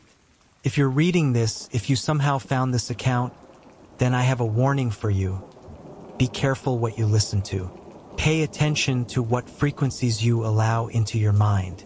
And if a pair of headphones arrives unexpectedly at your door, don't put them on. Don't listen to the frequency, because I think I hear knocking coming from your closet too. Can you hear it? That soft tapping, growing more insistent by the second? That's me. I found your frequency. I found your door. And I'm coming in. Hashtag the endless between. The text message arrived at 3:42 a.m. I only saw it because I'd been awake all night with a migraine that medication couldn't touch. The brightness of my phone screen sent daggers through my temples as I squinted at the notification. Unknown number. Asterisk, I know you're awake. There's something in your walls listening to you breathe. Asterisk. I almost dropped my phone. My first thought was that it must be a wrong number or some elaborate prank. But something about the timing, during that strange, vulnerable hour when the world feels suspended between existence and void, made my skin prickle. I muted my phone and set it face down on my nightstand. The digital clock beside it glowed in harsh red numbers. 3:43 a.m. I tried to lie still, to convince myself to ignore the message and try again for sleep. But now all I could focus on were the small sounds of my apartment. The hum of the refrigerator, the occasional creak of the building settling, and something else, a subtle scratching that seemed to come from inside the wall behind my headboard. Just the pipes, I told myself, or maybe mice. This building was old enough to have acquired a few unwanted tenants over the years. The scratching stopped abruptly, and I found myself holding my breath, listening intently for its return. When my phone vibrated again, I flinched so violently that I knocked my glass of water onto the floor. Unknown number. Asterisk, it can smell your fear. You shouldn't have read my message. Now it knows you know. Asterisk. My hands trembled as I typed a response. Me. Asterisk, who is this? How did you get this number? Asterisk. The reply came immediately. Unknown number. Asterisk, you gave it to me. In the other place. Before you forgot. Asterisk. I sat upright, fully alert now despite my exhaustion. The pain in my head receded, replaced by a cold clarity born of adrenaline. Me. Asterisk, what other place? I don't know what you're talking about. Asterisk. Unknown number.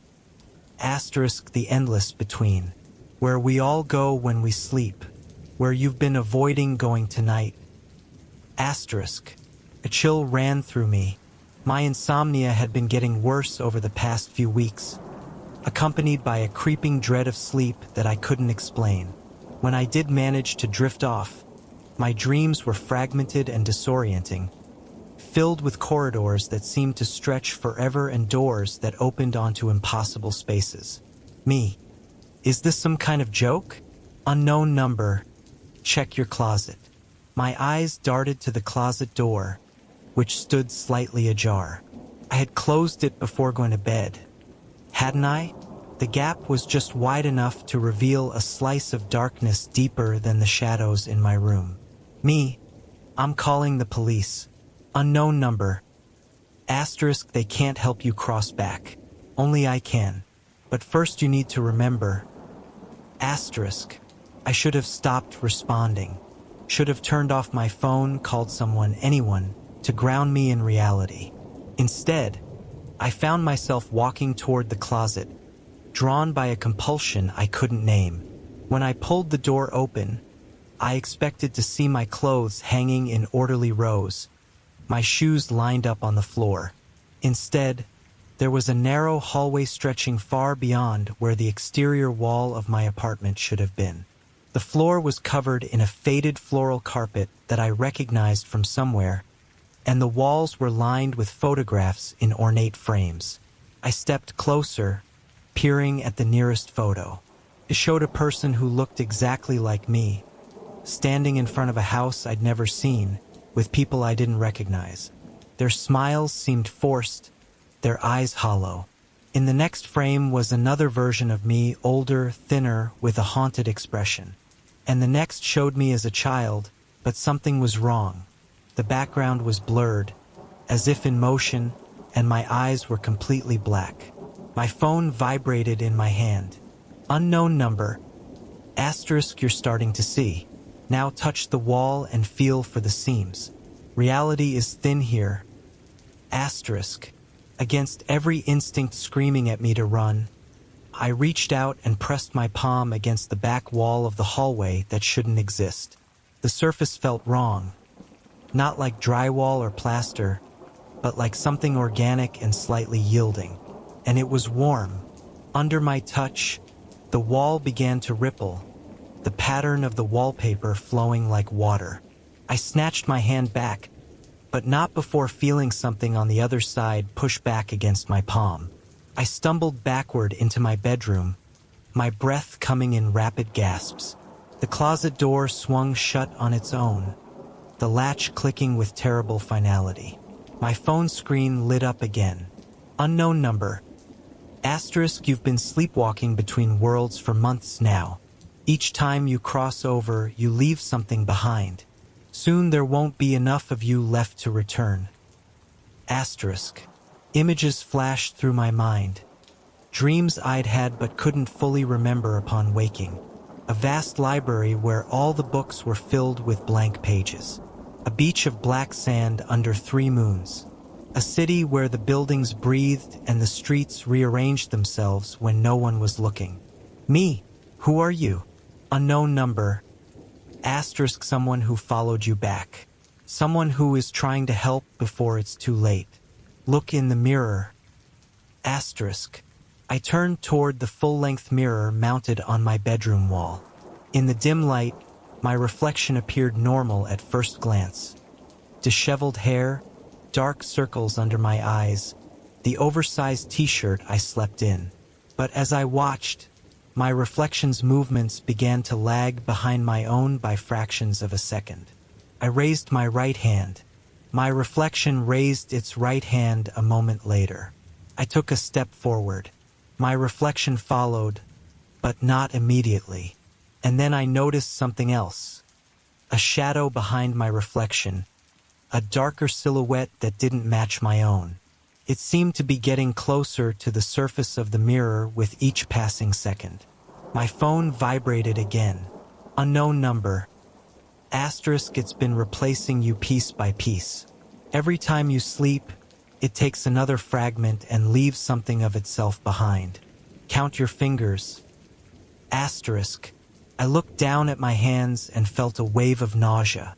Each hand had 6 fingers, the extra digit squeezed between my ring and pinky fingers, shorter and paler than the others. How had I not noticed this before? How long had I been walking around with these wrong, impossible hands? I ran to the bathroom and vomited into the sink. When I looked up, my reflection in the medicine cabinet mirror was smiling, though I could feel that my own face was locked in an expression of horror. The lights in my apartment flickered, then went out completely. In the darkness, my phone's screen provided the only illumination. Unknown number. Asterisk, I can help you get back to your real body, your real life, but you need to trust me. Go to the kitchen. Asterisk. My legs moved almost of their own volition, carrying me through the dark apartment. The floor beneath my bare feet felt strange, too soft in some places, unnaturally hard in others. When I reached the kitchen, the digital clock on the microwave read 5:17 a.m., though it felt like only minutes had passed since I'd received the first message. Unknown number. Open the refrigerator. When I pulled the refrigerator door open, cold light spilled out, illuminating my kitchen. Except it wasn't exactly my kitchen anymore. The layout was the same, but the details were wrong. The countertops were a different color, the cabinets arranged differently. Photos I didn't recognize were stuck to the refrigerator with magnets, showing me with people I had never met, in places I had never been. And inside the refrigerator, where food should have been, there was a small door. Unknown number. Asterisk, go through. Find yourself before it's too late. Asterisk. The door was just large enough for me to crawl through if I curled into a ball. Beyond it, I could see only darkness. Every rational thought told me to stop, to call for help, to run from my apartment and never return. But a deeper part of me recognized the truth in the stranger's messages. Something had been wrong for a long time, longer than just tonight. The chronic fatigue, the memory gaps, the feeling that my life didn't quite fit me anymore. I had been living in the wrong version of reality, wearing the wrong version of myself like an ill-fitting suit. I dropped to my knees and crawled into the refrigerator, pushing through the small door. The space beyond should have been the wall or the floor of the apartment below, but instead I found myself in a long, narrow tunnel. The walls were lined with a material that looked like mother of pearl, faintly luminescent and slick to the touch. The door swung shut behind me, and my phone lost signal immediately. In the ghostly light of the tunnel walls, I saw that the extra fingers on my hands were gone, but so was the small tattoo I'd had on my wrist for years. I began to crawl forward, the tunnel gradually widening until I could stand upright. It opened onto a vast space that defied comprehension, a massive chamber where the laws of physics seemed optional at best. Staircases ran in impossible directions, some upside down, others twisting in Mobius strips. Doorways floated in midair, leading to glimpses of different places. A sunlit park, a dimly lit office, a bedroom that looked almost like mine but subtly wrong.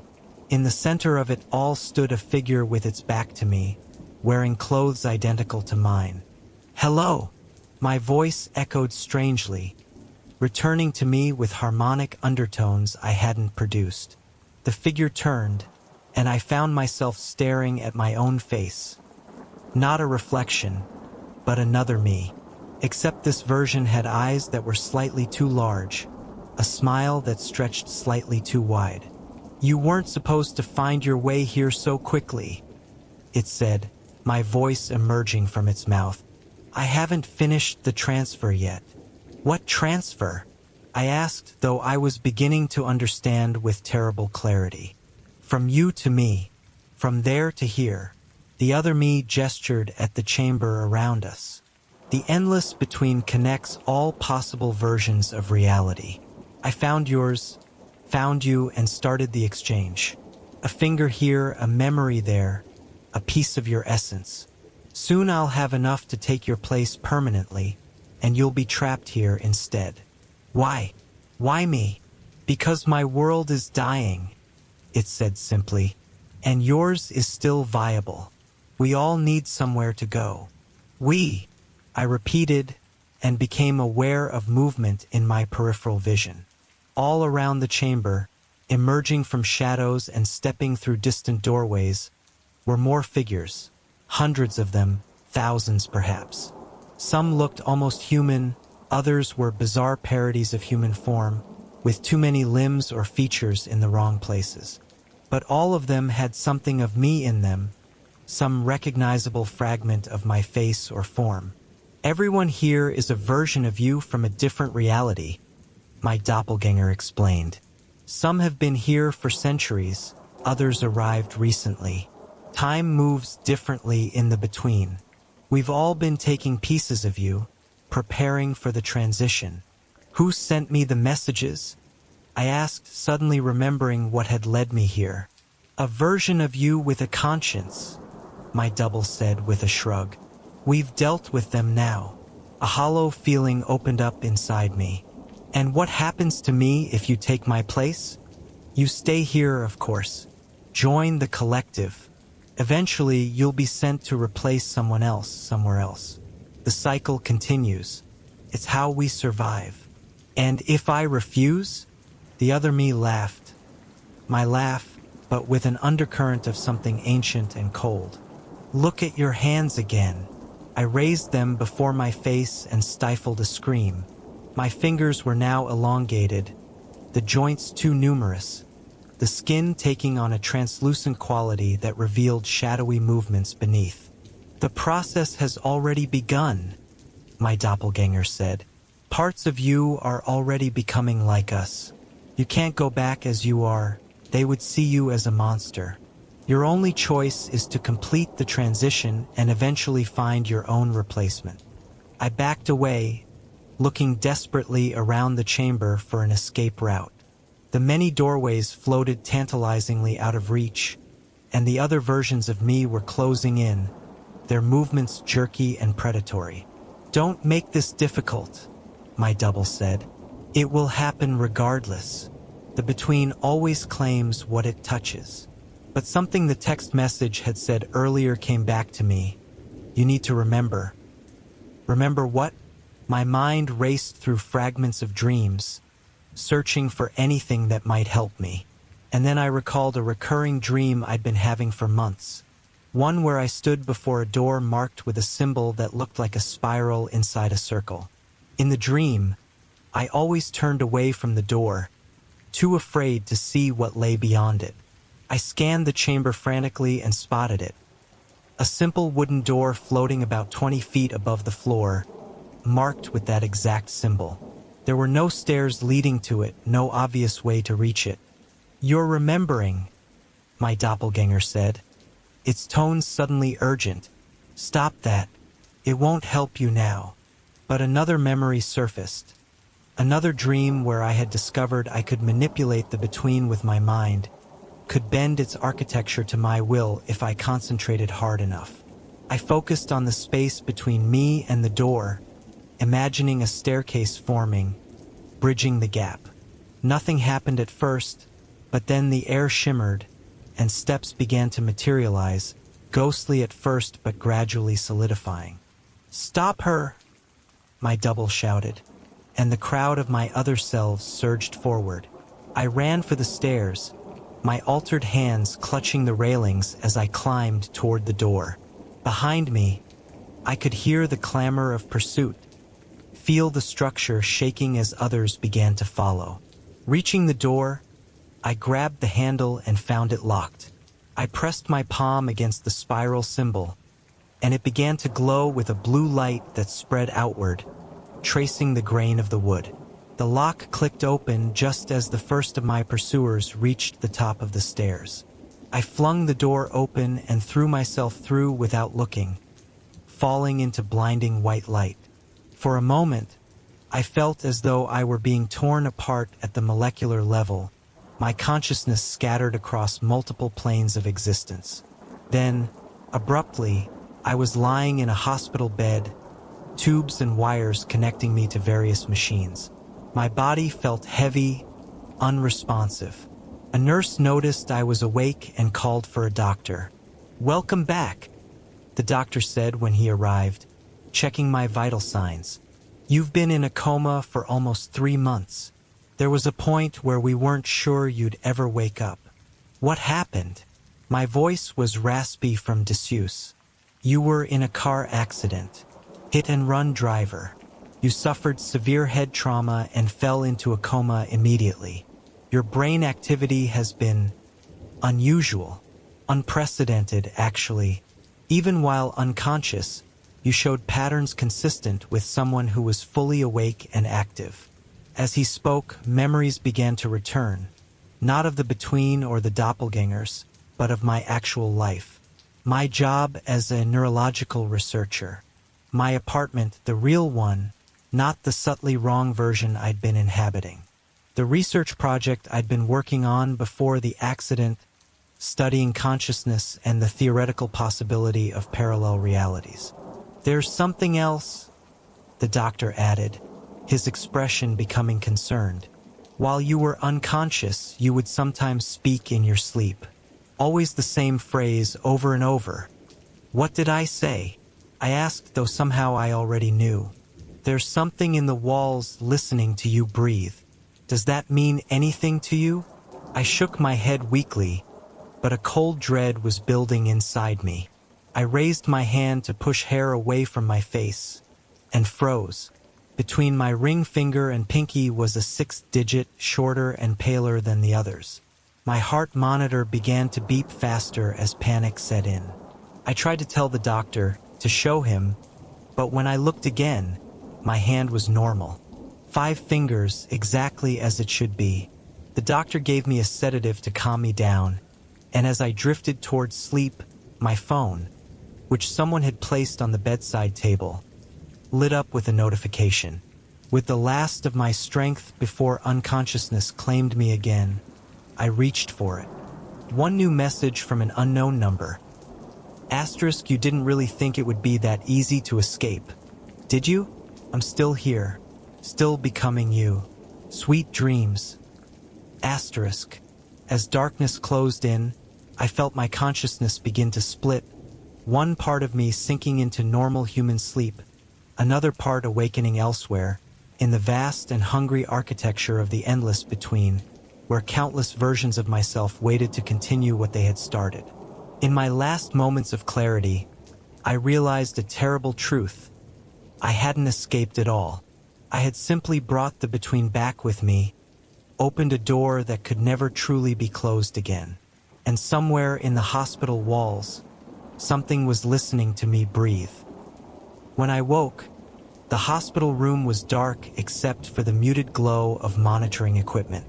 The clock on the wall read 3:42 a.m., that same strange hour when it had all begun, or when I thought it had begun. The boundaries between reality, dreams, and the between had become so blurred that I could no longer trust my own perception. A nurse I hadn't seen before was checking my four.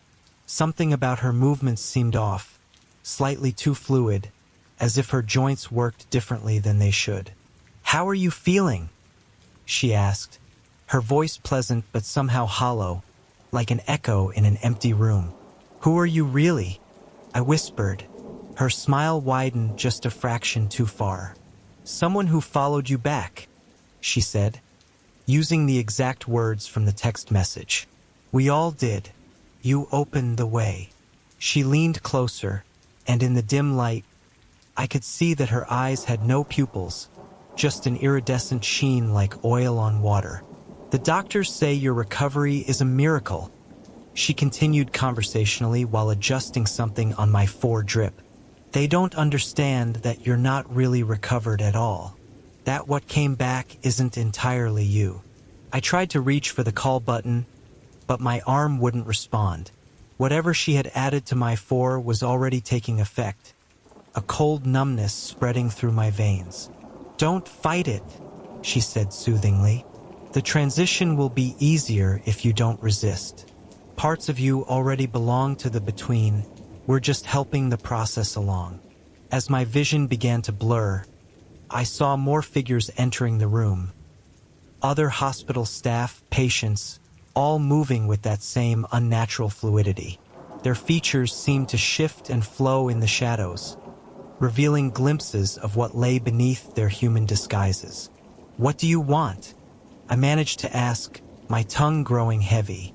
The nurse, or what wore the nurse's form, cocked her head at an impossible angle. "To live, to spread.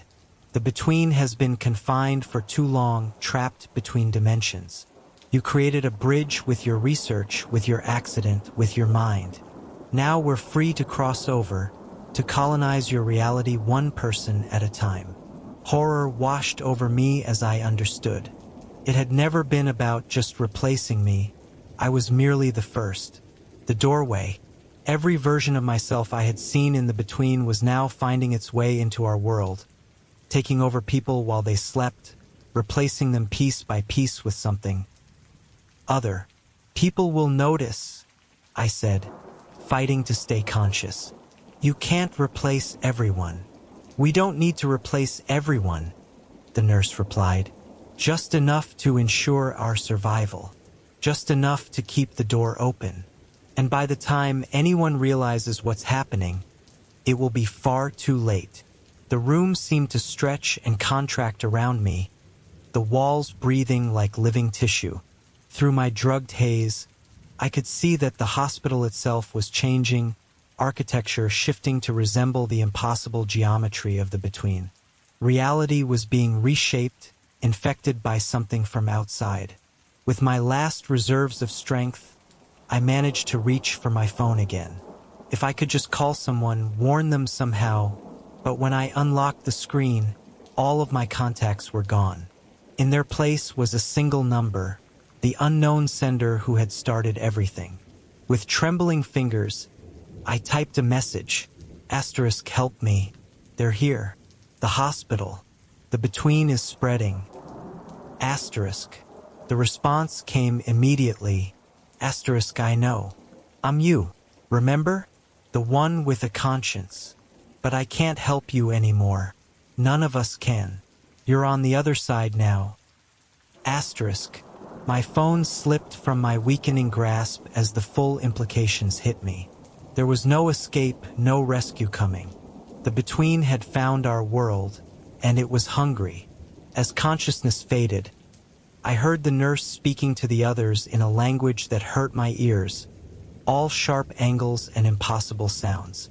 Through half-closed eyes, I watched as they began to remove their human disguises, revealing forms that belonged in no earthly taxonomy. Things of shadow and light, of too many dimensions compressed into three. My last thought before the darkness claimed me was a desperate hope that someone, somewhere might recognize what was happening before the infection spread too far. That someone might still find a way to close the door I had unwittingly opened. But deep down, I knew it was already too late. You know it too, don't you? You can feel it happening already. The subtle wrongness creeping into your world. The small changes no one else seems to notice. The extra shadows where no shadow should be. The movements glimpsed from the corner of your eye.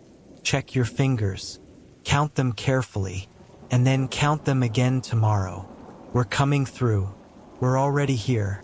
And we're becoming you. The frequency. The static first caught my attention 3 weeks ago. A gentle hiss from my radio alarm that wasn't there before. I barely noticed it at first, just background noise as I dragged myself from bed each morning. But it persisted, growing ever so slightly louder each day. I adjusted settings, checked connections, even bought a new radio. The static followed. This morning I woke before my alarm. The static was there, a constant companion even though my radio wasn't on. I pressed the power button just to be sure. The display remained dark, but the sound continued uninterrupted. You know how it feels when something is off but you can't quite identify what? That's where I was, standing in my bedroom, staring at an unplugged radio that seemed to be whispering to me. I'm telling you this now because I need someone to understand what's happening. I need you to listen carefully, because I think you might be next. The noise followed me throughout my apartment that morning. In the bathroom as I showered, in the kitchen as I made coffee. Not loud enough to be disruptive, just present enough to be noticed. Like someone breathing softly behind you. At work, my colleague Diane asked if I was feeling okay. Apparently, I'd been distracted during our morning meeting, tilting my head as if listening to something no one else could hear. I assured her I was fine, just tired. How could I explain that I was trying to decipher messages in radio static that only I could hear? During lunch, while sitting alone in the park across from our office building, the static changed. For just a moment, I heard something else.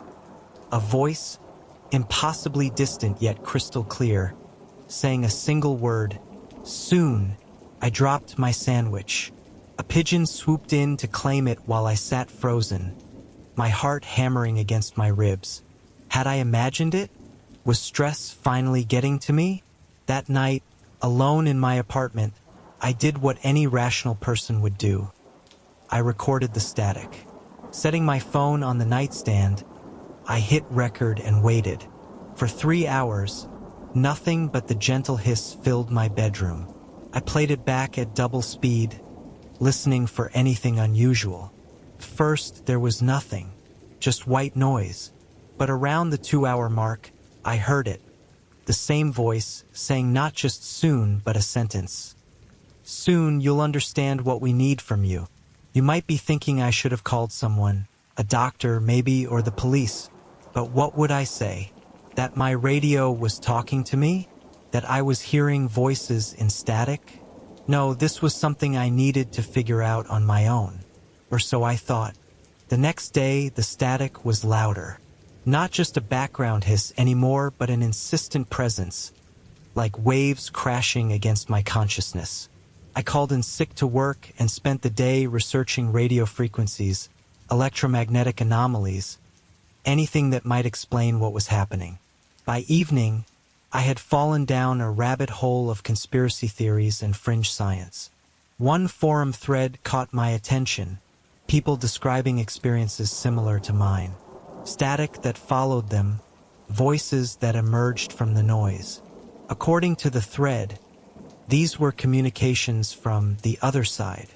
Not ghosts exactly, but entities that existed in a parallel frequency to our own. The thread had been abandoned 3 years ago, the final post simply stating, "They found me. If you're reading this, be careful what you record." That night I couldn't sleep. The static had evolved, becoming almost rhythmic, like breathing. In and out, in and out. I lay in bed, staring at the ceiling, feeling as though something, was watching me. Just after 3 a.m., my phone rang. No caller ID. I answered, though something told me not to. Static greeted me, the same hiss that had been following me for weeks. Then the voice broke through, clearer than before. "We've been trying to reach you," it said. The voice was neither male nor female, neither young nor old. Simply was. "You're the right frequency. Who is this?" I whispered, though I knew no normal person was on the other end. "Listen carefully," the voice continued, ignoring my question. "Tomorrow, at precisely 11:23 a.m., you need to be at the Westbrook Shopping Center. Lower level, near the fountain. Bring your phone. Record everything." The line went dead. I didn't sleep that night. Couldn't. Dawn found me sitting at my kitchen table, hands wrapped around a cold cup of coffee. The static now a constant companion. Was I losing my mind? Or was something truly trying to communicate with me? Despite every rational part of my brain screaming not to, I found myself at the Westbrook Shopping Center the next day, arriving at 11:15 a.m. The place was busy, normal shoppers going about their normal lives. I felt conspicuous, paranoid, as if everyone could see that I was different, that I was there for something else. My phone buzzed in my pocket. A text message from an unknown number. "Start recording now." With trembling fingers, I opened my voice recorder app and hit the red button. Nothing seemed different at first. People walked past. A child cried somewhere. Music played softly over the mall speakers. Then 11:23 hit and the world changed. It started with the fountain. The water, which had been flowing upward in a gentle arc, suddenly seemed to slow, individual droplets hanging suspended in air. Around me, people decelerated too, their movements becoming languid, as if they were walking through syrup. Except for one person, a woman in a red coat, standing perfectly still amid the slow-motion chaos, staring directly at me. As I watched, frozen in place, she began walking toward me, her movements normal while everyone else remained caught in temporal molasses. The static in my ears grew louder, drowning out all other sounds. She stopped a few feet away. Up close, she looked ordinary. Middle-aged, with brown hair and eyes that crinkled at the corners when she smiled. But her smile seemed wrong somehow, too wide, too knowing. "You've been hearing us," she said, her voice perfectly audible despite the roaring static. "That's rare. Most people can't tune in to our frequency." "Who are you?" I managed to ask, my voice sounding distant and strange to my own ears. "Think of us as neighbors," she replied, "living alongside you but just out of phase. Usually we can't interact, but sometimes, rarely, we find someone who can hear us. Someone whose mind operates on a frequency close to ours. Someone like you." She reached out, almost touching my face but stopping just short. "We need your help. There's been a breach. Something from our side has crossed over to yours. Something dangerous." The woman, if that's what she truly was, glanced around nervously. "We don't have much time. Your recording device, it's creating a temporary bridge, but it won't last." "What do you want from me?" I asked, suddenly aware that my phone was burning hot in my hand, the recording app still running. The entity that crossed over, it's wearing a human face now, living among you, but it doesn't belong here. Its presence is causing instability between our worlds. You felt it already, headaches, static, time slipping. It will get worse. She reached into her pocket and pulled out what looked like an ordinary house key. This will help you find it. The entity is drawn to frequencies. Can't help itself. When you're close, this will vibrate. I took the key cautiously. It felt strangely warm, almost alive in my palm. How will I know what to do when I find this thing? I asked. The woman's face softened. You'll know. Trust your instincts. But be careful, it knows we're looking for it. It might already be aware of you. Around us, the world began to speed up again. The suspended water droplets resumed their journey. People's movements returned to normal speed. I have to go, she said urgently. Remember, trust no one who doesn't acknowledge the static. They're either untuned or they're hiding something. And then she was gone, walking away and disappearing into the crowd before I could ask any more questions. I stood there, key in hand, phone still recording, feeling as though reality had just tilted sideways. When I played back the recording later, in the safety of my apartment, all I heard was static and my own voice, talking to no one. But the key was real. It sat on my coffee table, ordinary except for the faint warmth it emitted and the occasional subtle vibration, like a cat purring. That night, the static was different, clearer somehow, almost like distant music. I lay in bed listening to it, no longer afraid but curious. Within the noise, I began to distinguish patterns, rhythms, even what might have been words in a language I almost understood. I must have fallen asleep eventually because I dreamed I was standing in a vast, empty space. No walls, no ceiling, no floor, just endless gray nothing. In the distance, something moved, a figure, walking toward me with a strange, jerky gait. I woke with a start, heart pounding. The digital clock by my bed read 3:33 a.m. The static was gone. Complete silence filled my apartment. An unnatural absence of sound that was somehow worse than the constant hiss I'd grown accustomed to. Even the usual ambient noises, the hum of the refrigerator, the distant sound of traffic, had disappeared. I reached for the key on my nightstand. It was vibrating intensely, almost jumping against the wood. Something was close. A floorboard creaked in my living room. I froze, suddenly aware that I wasn't alone in my apartment. Slowly, silently, I slid out of bed. The hardwood floor was ice cold against my bare feet. I grabbed my phone, considering calling 911, but something told me this wasn't the kind of intruder the police could help with. Another creak, closer now, moving toward my bedroom. The key in my hand was vibrating so violently that it was difficult to hold on to. I slipped it into my pocket and looked around for anything I could use as a weapon. Nothing but a bedside lamp. My bedroom door, which I'd left cracked open, began to move. Slowly, silently swinging inward. I held my breath, pressing myself against the wall beside my dresser, hoping the shadows would hide me. The door opened fully, but nothing entered. Just darkness and that unnatural silence. Then I heard it breathing, not from the doorway, but right behind me. I whirled around. Nothing was there, but the breathing continued, as if someone was standing inches from my face, their breath brushing against my skin. I know what you are, I whispered into the darkness, surprising myself with my boldness. The breathing stopped. For a moment, there was only silence. Then a voice, not from behind me now, but from everywhere, as if the room itself was speaking. No, you don't. The temperature dropped suddenly, my breath fogging in the air. The key in my pocket was now so hot it burned through the fabric of my pajamas. You think that woman told you the truth? the voice continued, sounding almost amused.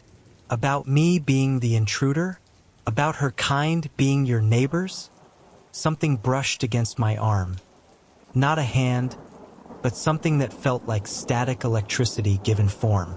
I flinched away. They're not your neighbors, the voice whispered, now directly in my ear. They're your replacements. A flash of light illuminated the room for a split second, and in that instant, I saw it. A figure composed not of flesh but of shifting, flowing static, like a human-shaped television screen showing nothing but snow. Darkness returned, but the image was burned into my retinas. I stumbled backward, colliding with my dresser. "What are you talking about?" I managed to ask, my voice shaking. "Your world is dying," the static figure said, its voice somehow sad now. "Has been for a long time. They need somewhere to go. They found your frequency decades ago, have been planning this for generations." The key in my pocket was no longer hot. Instead, it had turned ice cold, so cold it burned. "That key isn't to find me," the voice continued. "It's to mark you, to make you a beacon, a door." My mind raced, trying to process what I was hearing. The woman in the red coat is one of them. Not human, not like you understand humanity. They exist in the spaces between your reality. They've been pushing through little by little. The static you hear? That's the sound of your world's frequency being retuned to match theirs. I pulled the key from my pocket, staring at it in the darkness. It looked ordinary, but as I watched, it seemed to flicker, like bad reception on an old TV. "Why are you telling me this?" I asked. A sad laugh echoed around me. "Because I'm like you, or I was once. From another world they've already consumed. I tried to warn them just as I'm warning you. No one listened." The static figure materialized again, this time without the flash of light. It stood before me, human-shaped but translucent, like television snow given form. "It's too late for your world," it said. "The process has already begun, but it's not too late for you. You can still escape. Come with me." It extended what might have been a hand toward me. The static that composed its form flowed and shifted, hypnotic in its constant motion. "How do I know you're telling the truth?" I asked, not reaching for the offered hand. "How do I know you're not the thing she warned me about?" The figure seemed to sigh, the static rippling. "You don't. You can only trust your instincts. But ask yourself this: which one of us gave you something that burns you? Which one of us marked you without your consent?" I looked down at the key in my palm, then at the static figure before me. Something about its sad resignation rang true. "If I go with you," I said slowly, "what happens to everyone else? My family, my friends, everyone in this world." The figure was silent for a long moment. "I can't save everyone," it finally said. "The breach between worlds is small, unstable. I can take you, maybe one or two others if they're nearby. The rest..." It didn't need to finish. I understood. "How long do we have? Days? Maybe hours? It's hard to tell. Time works differently as the frequencies align." I thought of my sister across the country, my parents in their retirement community 2 states away, too far to reach in time.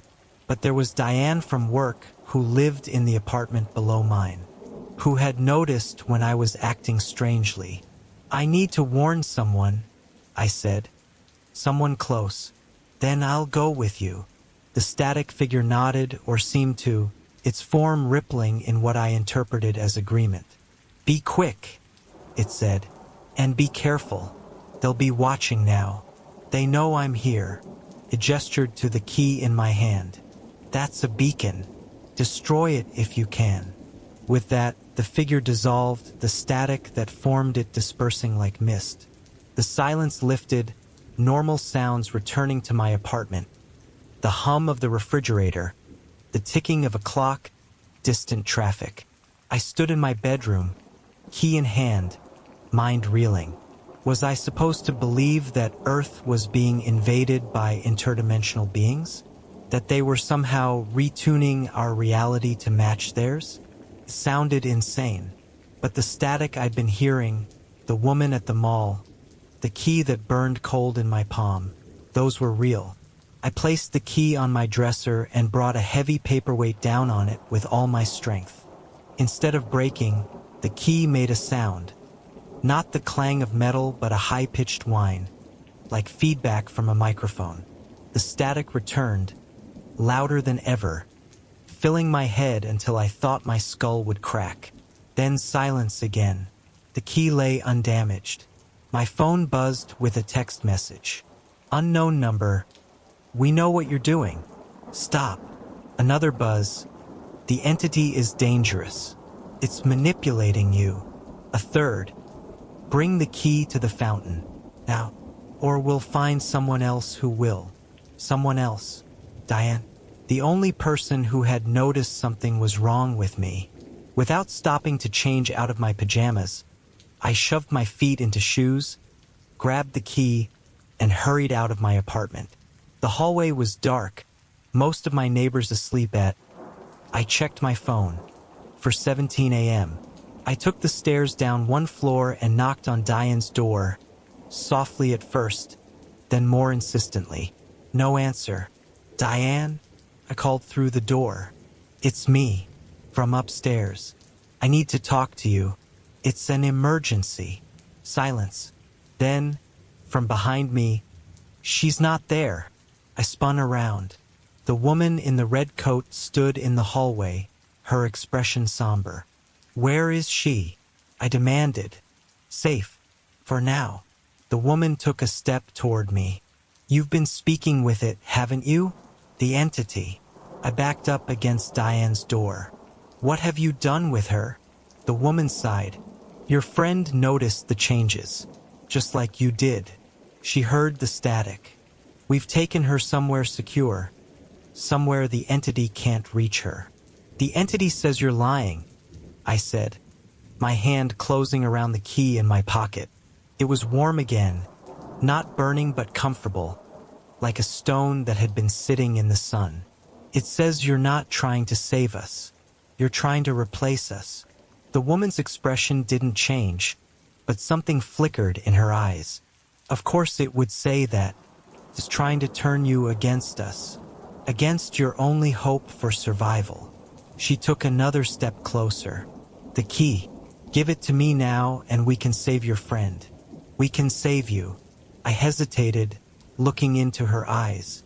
They were normal, human. Yet something about them seemed off, as if they were focusing not quite on me but just past me. Let me see Diane first, I said. The woman's mouth tightened slightly. There's no time. The entity could be anywhere, could be watching us now.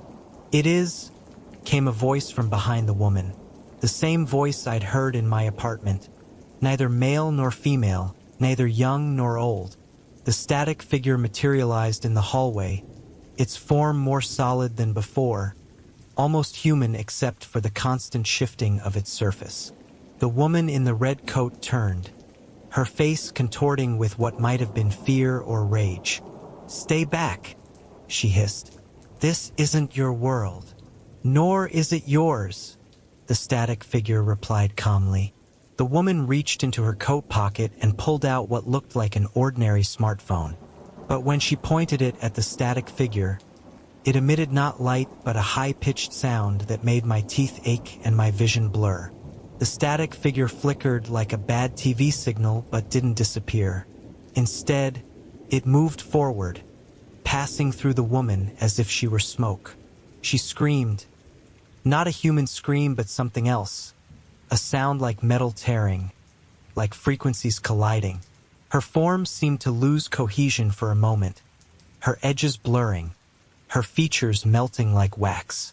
Then she was solid again, but different, taller, thinner, her face elongated, eyes too far apart, mouth too wide. She looked at me with those wrong eyes, and I knew with certainty that the static entity had been telling the truth. "Run," the static figure said to me. "Find your friend. I'll hold it off." I didn't need to be told twice. I sprinted for the stairwell as the hallway filled with static and screeching behind me. The key in my pocket was vibrating wildly, pulsing in a rhythm that seemed to match my heartbeat. I took the stairs down to the lobby, then hesitated. Where would they have taken Diane? The woman, the thing, had said she was safe, but that could mean anything. The key. It was supposed to help me find the entity, but what if it could lead me to Diane instead? I pulled it from my pocket. It was glowing now, a faint blue light emanating from the metal. Acting on instinct, I held it out in front of me and slowly turned in a circle. The vibration remained constant until I pointed it toward the building's utility room. Then it pulsed stronger, the glow intensifying. I approached the door cautiously. It was locked, of course, accessible only to maintenance staff. But when I touched the key to the lock, something extraordinary happened. The lock didn't turn. It dissolved, the metal flowing away like mercury. The door swung open to reveal not a utility room but a vast, empty space, similar to the gray nothingness from my dream. And in the center of it, suspended in air, was Diane. She hung limp, eyes closed, surrounded by a faint aura of static. She looked peaceful, as if sleeping, but something was wrong. Her edges seemed blurred, her form not quite solid. I rushed toward her, only to be stopped by an invisible barrier about 10 feet away. It felt like pressing against thick glass. "Diane!" I called out. "Diane, can you hear me?" Her eyes fluttered open, unfocused at first, then widening with recognition. "You can see me?" she asked, her voice distant, echoing strangely. "How are you here?" "I'm going to get you out," I said, pressing against the barrier. "Just hold on." She shook her head slowly. "I'm not sure there's a way out. They've been showing me things. Terrible things. The world is ending. Did you know that? Not with a bang, but with a static," I finished. "I know, but we can escape. There's an entity. It says it can take us somewhere safe." Diane's expression changed, fear flashing across her features. "Don't trust it. It's not what you think. None of this is." Before I could respond, the air behind me shifted. I turned to find not the static entity or the woman in the red coat, but a man I'd never seen before. Ordinary looking, middle-aged, wearing a maintenance uniform with the name Mike embroidered on the chest. "You're not supposed to be here," he said, his voice normal, human. "This area is restricted." For a moment, I almost believed him, almost thought I'd made a wrong turn, ended up in some part of the building's maintenance area rather than an impossible gray void.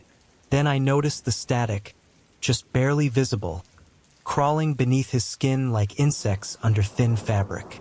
"What are you?" I asked, backing away, moving closer to the barrier separating me from Diane. Mike's face remained pleasant, unconcerned. "I'm the building superintendent, and you're trespassing." "You're one of them," I said, clutching the key tighter. "The replacements." His smile didn't waver, but his eyes hardened. "Such an ugly word. We prefer to think of it as evolution, succession. You've had your time as the dominant life form on this frequency. Now it's our turn. And what happens to us? To humans?" He shrugged, a perfectly normal gesture that somehow seemed rehearsed, as if he'd studied human movements but didn't quite understand them. "Some will be preserved as specimens. Some will be converted. Most will simply fade as the frequencies align. It's nothing personal. It's just the way things work." "And Diane? What's happening to her?" Mike glanced past me at Diane's suspended form. "She's being processed, converted. Her frequency is being retuned to match ours. She'll be the first of a new generation. a bridge between our worlds. Horror washed over me as I looked back at my friend. The blurring around her edges, the strange quality to her voice. They were changing her, transforming her into something else. "Let her go," I demanded, though I knew I had no leverage, no power here. Mike's smile widened slightly. "Or what? You'll call the police? Tell them interdimensional beings are invading Earth through static? See how that goes." He took a step toward me. "The key. Give it to me now." "What is it?" I asked, stalling for time, hoping the static entity would appear. "Why is it so important?" "It's not a key," Mike said. "Not in your sense of the word. It's a tuning fork. It resonates with the frequency of your world. With it, we can complete the alignment much faster. Without it, the process takes longer, causes more disruption." Another step closer. "Hand it over, and we'll make your transition painless. You can join your friend as one of the first converts." "It's an honor, really." Behind me, Diane made a strangled sound. I turned to see her shaking her head violently, her eyes wide with panic. "Don't," she managed to say, her voice distorting. "Don't give it to them. It's the only thing keeping us human." Mike's pleasant demeanor slipped for an instant, revealing something ancient and cold beneath. "Enough. The key. Now." He lunged forward with inhuman speed. I dodged, barely. The key clutched so tightly in my hand that it cut into my palm. Blood welled up, dripping onto the metal. The key began to glow brighter, pulsing with blue light. The blood seemed to sink into it, absorbed by the metal. Mike froze, his expression changing from confidence to what might have been fear. "What have you done?" I didn't know, but something was happening. The key was growing hot again, not burning but warm, vital. The gray void around us trembled, ripples spreading outward from where I stood. "Blood," Mike hissed. "Human blood on the tuning fork. You've destabilized the frequency." The barrier between Diane and me shimmered, weakening. Without thinking, I pressed the bloodied key against it. The barrier shattered like glass, the shards dissolving into static before they hit the ground. Diane fell, no longer suspended. I caught her, surprised by how light she felt, as if she was becoming insubstantial. "We need to go," I said urgently. "Can you walk?" She nodded weakly, leaning heavily against me. Her skin felt strange, vibrating slightly under my touch. Mike, or whatever was wearing Mike's form, was backing away, his human disguise slipping further. His face seemed to ripple, features rearranging themselves in ways that defied anatomy. "You can't escape," he said, his voice distorting like a badly tuned radio. "The alignment has already begun. Every electronic device, every piece of technology that produces electromagnetic waves, they're all gateways now. The static is everywhere." As if summoned by his words, the air around us filled with a soft hiss of static. It grew louder, pressing against my eardrums, making it hard to think. "The entity," I said to Diane, half dragging her toward where the door had been. "It said it could help us escape, take us somewhere else." "Can't trust it," Diane murmured, her voice fading in and out like a bad connection. "Showed me things terrible." The door was gone. The gray void stretched in all directions, featureless except for the static that now seemed to have physical form, swirling around us like fog. Mike was changing rapidly now, his human form melting away to reveal something tall and thin and wrong, with too many limbs that bent in impossible directions. Around him, other figures were materializing from the static, dozens of them, all vaguely humanoid but wrong in fundamental ways. "You see us now," the thing that had been Mike said, its voice no longer remotely human. "This is what's coming." This is what will replace you. I backed away, supporting Diane with one arm, the key held out before me like a weapon. It was glowing intensely now, the blue light cutting through the static fog. Stay back, I warned, though I had no idea if the key could actually harm them. The creatures paused, wary of the glowing key. But there were many of them and only one of me. They began to circle, cutting off any possibility of escape. "Where are you?" I whispered, hoping the static entity could hear me. "You said you'd help us." As if in answer, the static around us changed, forming patterns, shapes, almost like writing in a language I couldn't read. The creatures noticed it too, hissing and backing away. "It's coming," Diane said, suddenly more alert. "Can't you feel it?" Could.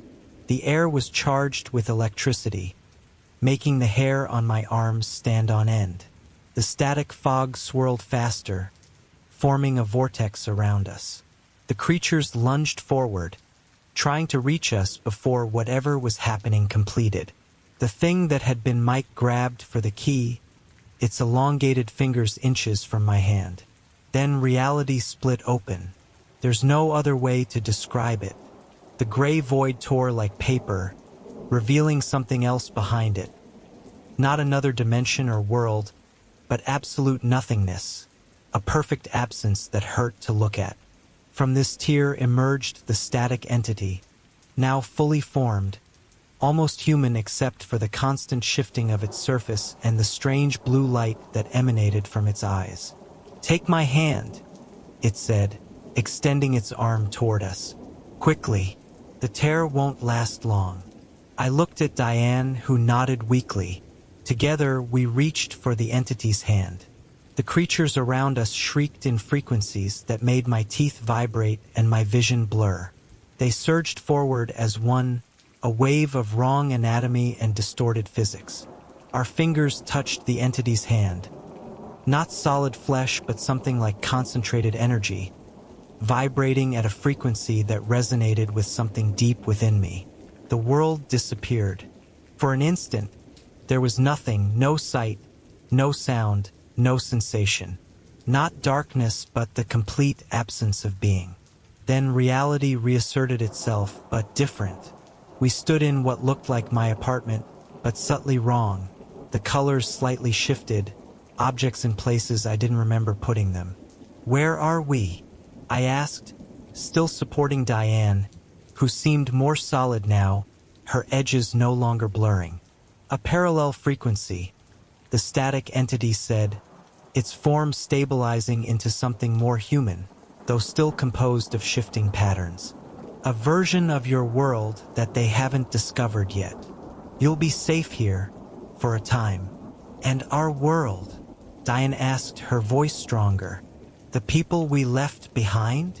The entity's expression, what passed for an expression on its ever-shifting face, was somber. "Lost, or soon will be.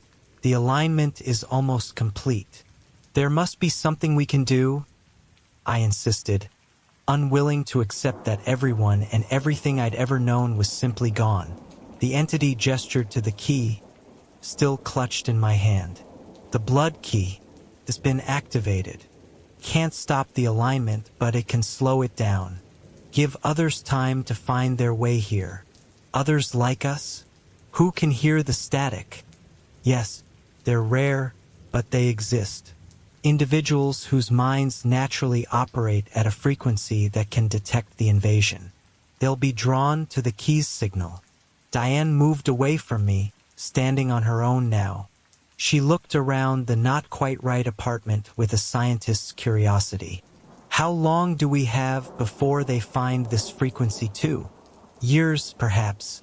Decades if we're lucky." The entity's form flickered slightly.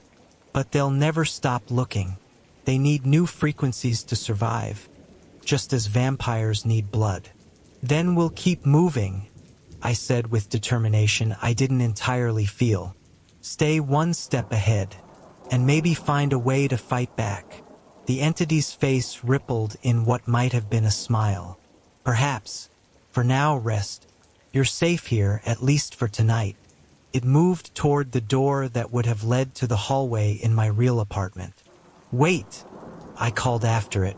You never told us what you are, why you're helping us. The entity paused, its form shimmering. I told you, I'm like you, or was, the last survivor of a world they consumed long ago. I've been running ever since, trying to warn others.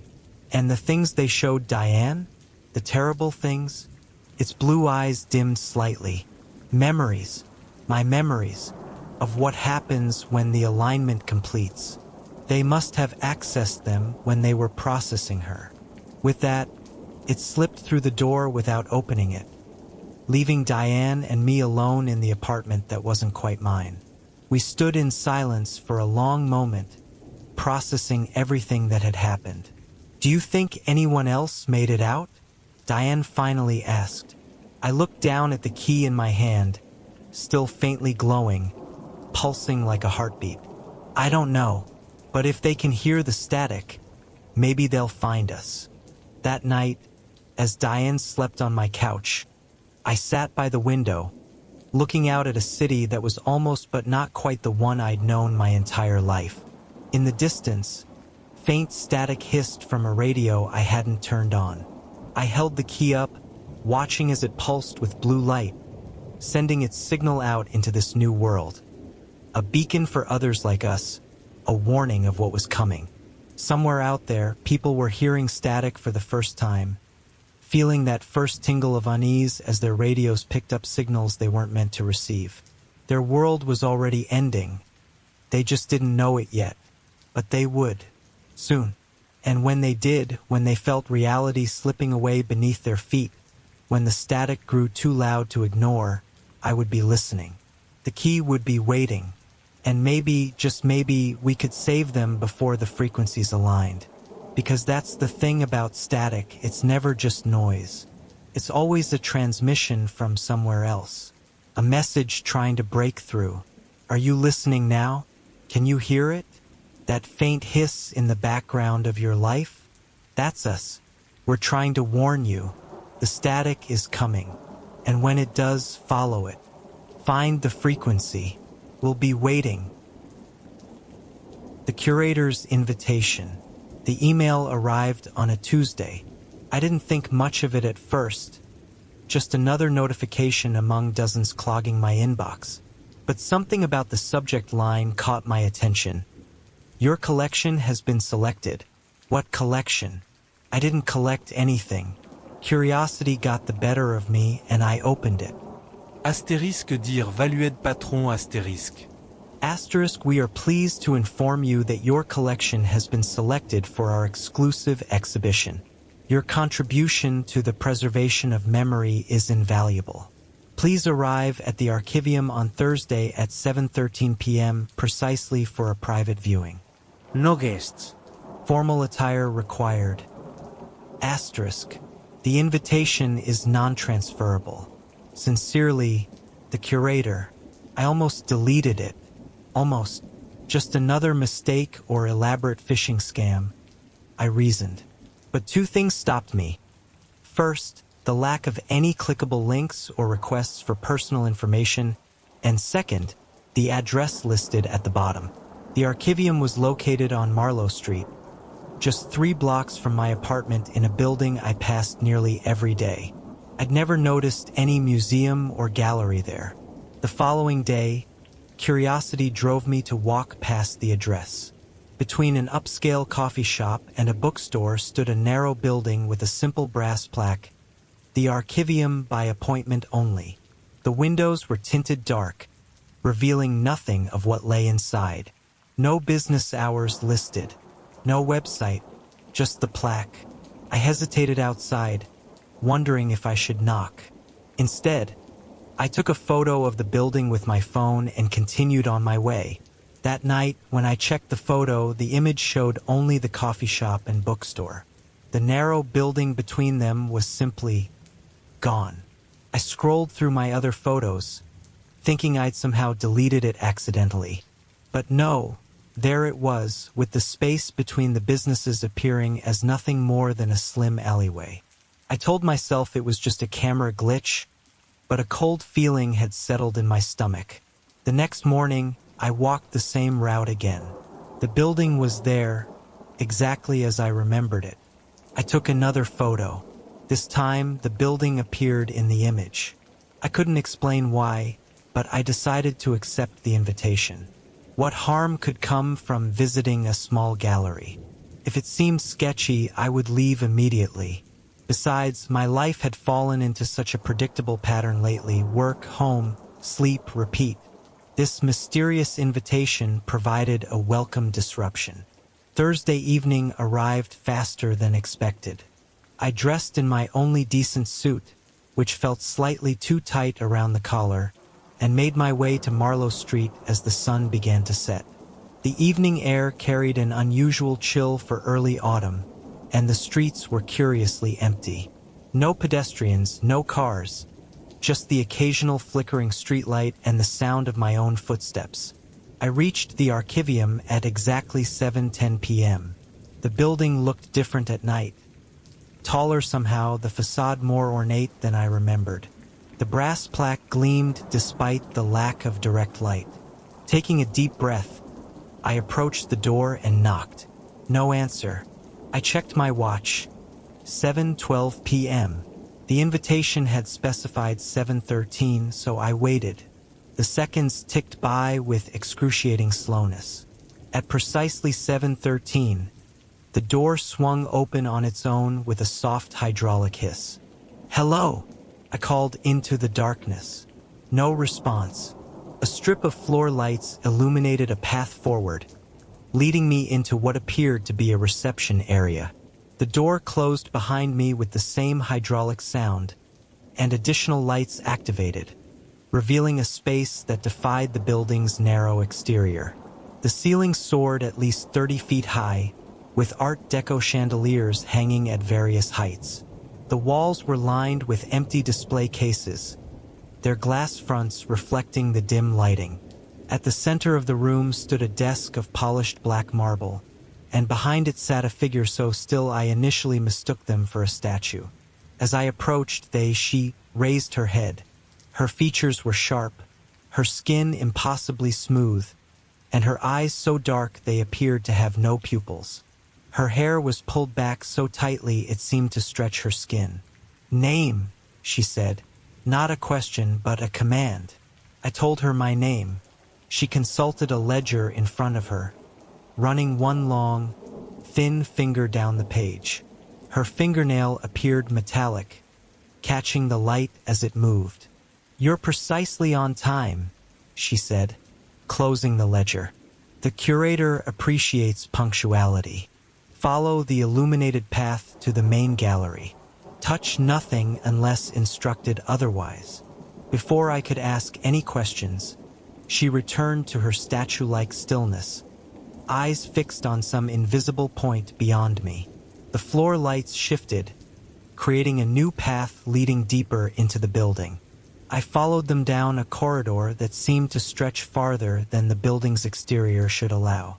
The walls here were covered with framed photographs, ordinary people in ordinary situations. Nothing artistic or special about them, just snapshots of daily life. Yet something about them felt deeply unsettling. In each image, the subjects' faces were slightly blurred, as if they had moved at the exact moment the photo was taken. As I continued down the corridor, the photos became progressively older, color giving way to black and white, then to sepia tones, and finally to daguerreotypes. The lighting grew dimmer, and the temperature dropped noticeably. My breath began to fog in front of me. The corridor eventually opened into a circular room with a domed ceiling. Unlike the reception area, this space was cluttered with display cases arranged in concentric circles. Each case contained objects so mundane they seemed out of place in a gallery. A hairbrush with strands still caught in the bristles, a half-used tube of lipstick, a child's worn stuffed animal, a single shoe. In the center of the room stood a tall, gaunt man dressed in an impeccably tailored black suit that seemed to absorb the surrounding light. His face was long and angular, with deep-set eyes that appeared almost colorless under the dim lighting. When he smiled, his teeth seemed too numerous for a human mouth. "Welcome to the Archivium," he said, his voice surprisingly warm and rich. "I am the curator. I've been looking forward to meeting you." "There must be some mistake," I said, trying to keep my voice steady. "The invitation mentioned my collection being selected, but I don't collect anything." The curator's smile widened slightly. "Everyone collects something, whether they realize it or not. Some collect stamps, others collect art. You collect memories, Moments. experiences, and yours are particularly fascinating." He gestured for me to follow him to a display case I hadn't noticed before. Unlike the others, this one was covered with a velvet cloth. With a theatrical flourish, he removed the cloth, revealing a collection of objects that sent a jolt of recognition through me. My grandfather's pocket watch that had disappeared when I was 12, a notebook I'd used during my first year of college, the key to my first apartment, a ticket stub from a concert I'd attended with my ex. "How did you get these?" I asked, my mouth suddenly dry. "These are merely physical anchors," the curator explained. "What we're truly interested in are the memories attached to them. The Archivium doesn't collect objects. It collects experiences, stories, emotions, the things that make us human." I stared at the items, feeling as if my privacy had been profoundly violated. "I never gave these to you. Some of these items were lost years ago." "Nothing is ever truly lost," the curator said, his voice dropping to a near whisper. "Merely redistributed. Now, shall we proceed to the main exhibit? Your collection awaits." Before I could protest, the lights in the room dimmed except for a single beam illuminating a door I hadn't noticed before. The curator walked toward it, and without thinking, I followed. The door opened into what appeared to be a small theater, with rows of empty seats facing a stage covered by heavy red curtains. The curator gestured for me to take a seat in the front row. "Your collection has been curated into what we call a life sequence," he explained as he moved toward the stage. "You will experience moments from your past, and possibly your future, with perfect clarity. Some may be pleasant, others less so. The important thing is to remain seated until the exhibition concludes." "What happens if I don't?" I asked.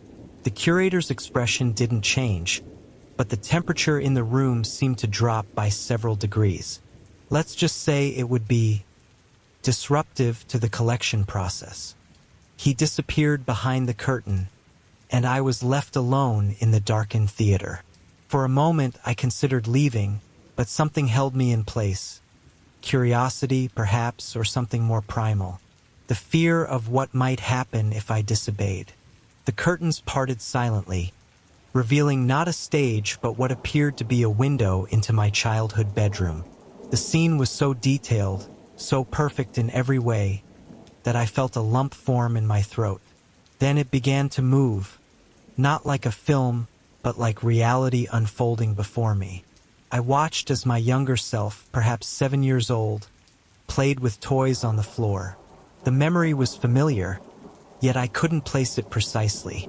Everything seemed normal until I noticed a figure standing in the corner of the room.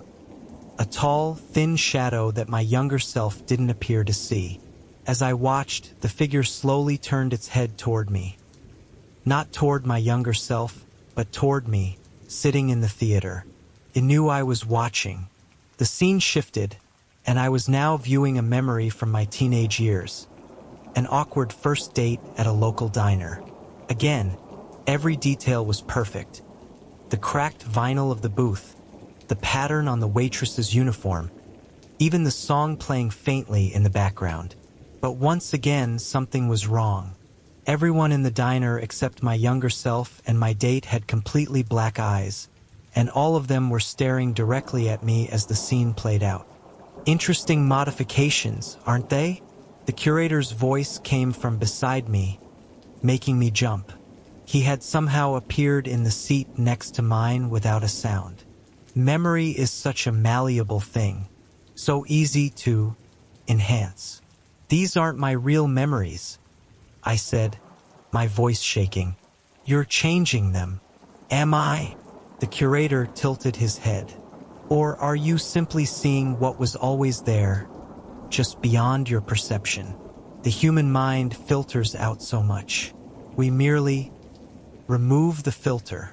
The scenes continued to unfold, each one a memory from my life, each one corrupted in some subtle way. In a memory of my college graduation, everyone's face was my own. In a scene from a family holiday dinner, time kept jumping backward by a few seconds, forcing me to watch the same awkward conversation play out repeatedly. In a memory of my first job interview, the interviewer's words were audible, but his mouth never moved. With each scene, I felt increasingly disoriented, as if my grip on reality was slipping. These were my memories, my experiences, but they were being twisted, corrupted before my eyes. Why are you doing this? I demanded, turning to the curator. We are not doing anything, he replied calmly. We are merely archiving, preserving. Every human life contains moments of horror, of disorientation, of the uncanny. We simply emphasize them. Now, please, the finale approaches. The scene changed again, but this time it showed an event I didn't recognize, me, sitting in what appeared to be this very theater, watching myself on stage. The me on stage was speaking, but I couldn't hear the words. As I watched, the me in the audience stood up and tried to leave, only to be restrained by shadowy figures. Then the me on stage began to change, his features melting and reforming into something that was no longer human. This isn't a memory, I whispered. This hasn't happened. Not yet, the curator agreed. But the future becomes the past so quickly, doesn't it? Time is merely another dimension to be archived. I gripped the armrests of my seat, my knuckles turning white. I want to leave. Now. The exhibition isn't complete, the curator said, his voice hardening. Please remain seated until the conclusion. I stood up abruptly. No. I'm leaving. The curator sighed, a sound like wind through dead leaves. That would be unfortunate. You see, once a collection has been selected, it must be completed. Otherwise, it remains unstable, vulnerable to degradation. I don't care, I said, backing toward the exit. Keep your archiving and your exhibitions. I want no part of this. As I reached the door, the lights in the theater suddenly flared to blinding brightness. When my vision cleared, the curator was standing directly in front of me, though I hadn't seen him move. Very well, he said, his voice now devoid of its earlier warmth. If you insist on leaving before the process is complete, I cannot stop you. But understand this, memory is what anchors us to reality. Once that anchor is compromised, reality becomes quite subjective. He stepped aside, opening the door for me with an exaggerated bow. You may go, but do remember you've been selected. The process has begun. Completion will occur, with or without your cooperation. I pushed past him and hurried back through the gallery of mundane objects, through the corridor of photographs, and into the reception area. The statue-like woman was gone, and the front door stood open, showing the familiar street beyond. I practically ran out of the archivium, not stopping until I had put several blocks between myself and the building. Only then did I pause to catch my breath, leaning against a lamppost. The night air felt cleansing after the stifling atmosphere of the gallery. I made my way home, trying to convince myself that the whole experience had been some elaborate performance art, or perhaps even a vivid hallucination. By the time I reached my apartment, I had almost succeeded in rationalizing the evening's events. Almost. That night, I dreamed of the curator standing at the foot of my bed, meticulously arranging objects on a small table. All items from my life, some I recognized, others I didn't. When I woke the next morning, I found my grandfather's pocket watch on my nightstand, though I distinctly remembered seeing it in the display case at the Archivium. Over the next few days, more objects from the exhibition began appearing in my apartment: the college notebook, the key, the ticket stub. Each one arrived without explanation, often in places I was certain I had checked moments before. But it wasn't just objects. My memories began to feel unreliable. I would remember conversations that others insisted never happened. I would find myself in rooms with no recollection of having entered them. Sometimes I would catch glimpses of shadowy figures in my peripheral vision, figures that vanished when I turned to look directly at them. A week after my visit to the Archivium, I decided to return, to demand answers from the curator. But when I arrived at the address on Marlowe Street, I found only the coffee shop and the bookstore, with nothing between them but a narrow alley filled with trash bins. I asked the barista in the coffee shop about the Archivium. She looked at me strangely and insisted there had never been such a place on that street, at least not in the 5 years she had worked there. Desperate for validation, I pulled out my phone to show her the photo I had taken of the building. But when I opened my gallery, the image showed only the coffee shop and bookstore, with the same narrow alley between them. That was 3 days ago. Since then, the boundaries between memory and imagination, between past and present, have grown increasingly blurred. I find notes in my own handwriting that I have no memory of writing. I see my reflection in mirrors and windows, but sometimes it moves independently, or its features aren't quite right. Last night, I dreamed of the theater again, of watching myself on stage. But this time, I was both the observer and the observed. I watched myself watching myself, an infinite regression of perception. And at each level, the curator stood in the shadows, meticulously documenting every moment of horror, every fragment of dissolving identity. This morning, I found an envelope on my kitchen table, though my doors and windows were locked. Inside was a simple note: * the exhibition continues. Your attendance is not required, but your contribution is invaluable. * The process will reach completion in due time.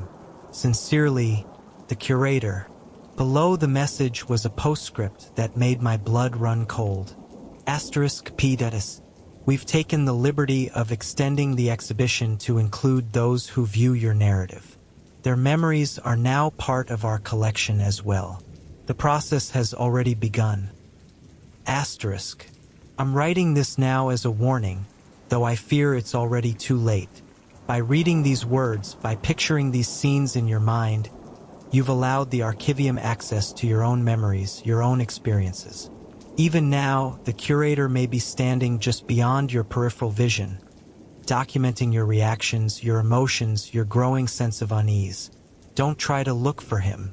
That only accelerates the process. Don't try to forget this story. Memory is their domain. They control what fades and what persists. And whatever you do, don't visit the Archivium if you receive an invitation. Though I suspect some of you already have. Check your inbox. Check your dreams. The selection process is more widespread than I initially believed. I hear footsteps in my apartment now, though I know I'm alone. The sound of dressed shoes on hardwood, moving with deliberate precision. A soft hydraulic hiss like a door opening. The curator has arrived to continue the exhibition. And now, I must ask, since beginning this account, have you noticed any unusual reflections in your screen? Any movement in the corner of your eye? Any objects that seem to have shifted position without your awareness? If so, welcome to the Archivium's newest collection. Your contribution is invaluable. The process has begun, and the curator is very, very patient. The hollow season. I never intended to stay in Ashford Creek beyond a few days. Just long enough to sign the papers transferring my late uncle's property and tie up any loose ends. The small town nestled in the valley wasn't even marked on most maps, and I'd only visited once as a child. A memory so distant it felt more like a half-remembered dream than reality. The drive from Boston took longer than expected. My GPS signal weakened as I wound through increasingly narrow forest roads, the late afternoon sun filtering through dense pine canopy. When I finally rounded the bend and saw the town below, something about it felt immediately wrong. Not obviously, not in any way I could articulate, but a sensation that crept along my spine like the gentle touch of cold fingers. I pulled over at the scenic viewpoint and stepped out, stretching my legs after the long drive. Ashford Creek spread before me, a collection of weathered buildings surrounded by farmland and forest, all of it muted under a blanket of fog that seemed to hang only over the town itself. The surrounding countryside remained clear and bathed in sunlight. Microclimates, I muttered to myself, remembering some documentary I'd half-watched months ago. Perfectly normal. The inn where I'd booked a room stood at the edge of the town square, an imposing Victorian structure with a sagging front porch and peeling blue paint. The woman at the reception desk didn't look up when I entered, her attention fixed on a stack of papers before her. The small brass bell I'd rung still vibrated softly. "I have a reservation," I said, "under Taylor Roberts." She looked up then, and something in her eyes made me take an involuntary step backward. They were pale, almost colorless, and for a moment, just the briefest of moments, they seemed to reflect light in ways human eyes shouldn't.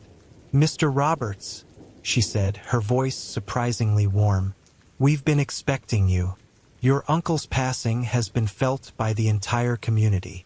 I nodded, uncomfortable with the familiarity. I didn't really know him. Haven't been here since I was maybe 7 years old. "But he knew you," she replied, sliding a heavy iron key across the counter. "Room 7, top of the stairs, end of the hall. You'll find everything prepared." The staircase creaked beneath my weight, each step seeming to announce my presence to the empty hallway above. Room 7 was larger than I expected, with heavy drapes that blocked most of the waning daylight. A 4-poster bed dominated the space, and beside it stood a small writing desk with a leather-bound book placed precisely in its center. I approached cautiously, sensing that something was off about this room, this town, this entire situation. When I opened the book, I found my name written on the first page in elegant script that I recognized as my uncle's handwriting. Asterisk for Taylor, when the time comes. May you see what needs to be seen. Asterisk. The rest of the pages were blank. I set the book down and unpacked my few belongings, planning to visit the lawyer's office first thing in the morning, sign whatever needed signing, and leave the strange place behind. The town made me uneasy in ways I couldn't explain, as if something watchful lingered just beyond my peripheral vision. Sleep came reluctantly that night, and when it did, I dreamed of walking through Ashford Creek streets while all the townspeople stood motionless in their doorways, watching me with those same pale, reflective eyes I'd seen on the innkeeper. I awoke to a sound that shouldn't have existed, a low, resonant tone that seemed to vibrate through the floorboards. The digital clock on the nightstand read 3:17 a.m., its red numbers the only light in the pitch-black room. The sound continued, not quite a hum, not quite a voice, something between music and language that I felt as much as heard. Drawn by curiosity or perhaps something else, I rose from bed and moved to the window, parting the heavy drapes. The town square below was empty except for a single figure standing motionless in its center. Even from this distance, I could tell they were looking up at my window. A chill ran through me, and I let the curtain fall back into place. Morning arrived with a heavy fog that pressed against my window like something alive. After a quick shower, I made my way downstairs, finding the dining room empty except for a single place setting with a still steaming cup of coffee and a plate of eggs and toast. The innkeeper was nowhere to be seen. I ate quickly, unnerved by the silence of the place, then headed out to find the lawyer's office. The fog had receded somewhat, but still clung to the edges of buildings and pooled in shadowed doorways. As I walked, I noticed the townspeople watching me, their conversations pausing as I passed. Some nodded in greeting. Others simply stared with unreadable expressions. The law office of Harding and Sons occupied a narrow brick building sandwiched between a closed antique shop and a pharmacy with faded displays. The bell over the door jingled as I entered, and a thin man with wire-rimmed glasses looked up from his desk. "Mr. Roberts," he said, standing to greet me. "I'm Edwin Harding. I handled your uncle's affairs for over 30 years. We shook hands, and his grip lingered a moment too long, his gaze searching my face for something. "I understand you have papers for me to sign," I said, pulling my hand away. "Yes, of course." He gestured to a chair. "Please sit. There's quite a bit to go through." What followed was not the simple property transfer I had expected. My uncle, it seemed, had been a man of considerable means and peculiar intentions. The house, which Harding informed me was actually a sprawling estate on the outskirts of town, was only part of my inheritance. There were also investments, artifacts from his travels, and responsibilities to the community of Ashford Creek. Responsibilities? I asked, a sense of dread building in my stomach. "Your uncle served as the town's keeper," Harding explained, as if this clarified everything.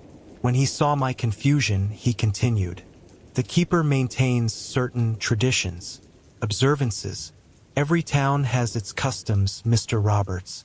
Ashford Creek perhaps more than most." "I'm not staying," I said firmly. "I'll sell the house and whatever else. I have a life back in Boston." Harding's expression darkened. "I'm afraid it's not that simple. The estate comes with binding obligations that pass to the heir. Your uncle was very specific about this. I never agreed to any obligations. Nevertheless, they are yours now." He slid a thick document across the desk. "This explains everything. I suggest you read it carefully before making any decisions." I took the document but had no intention of being manipulated into staying. "Is there anything else I need to sign today?"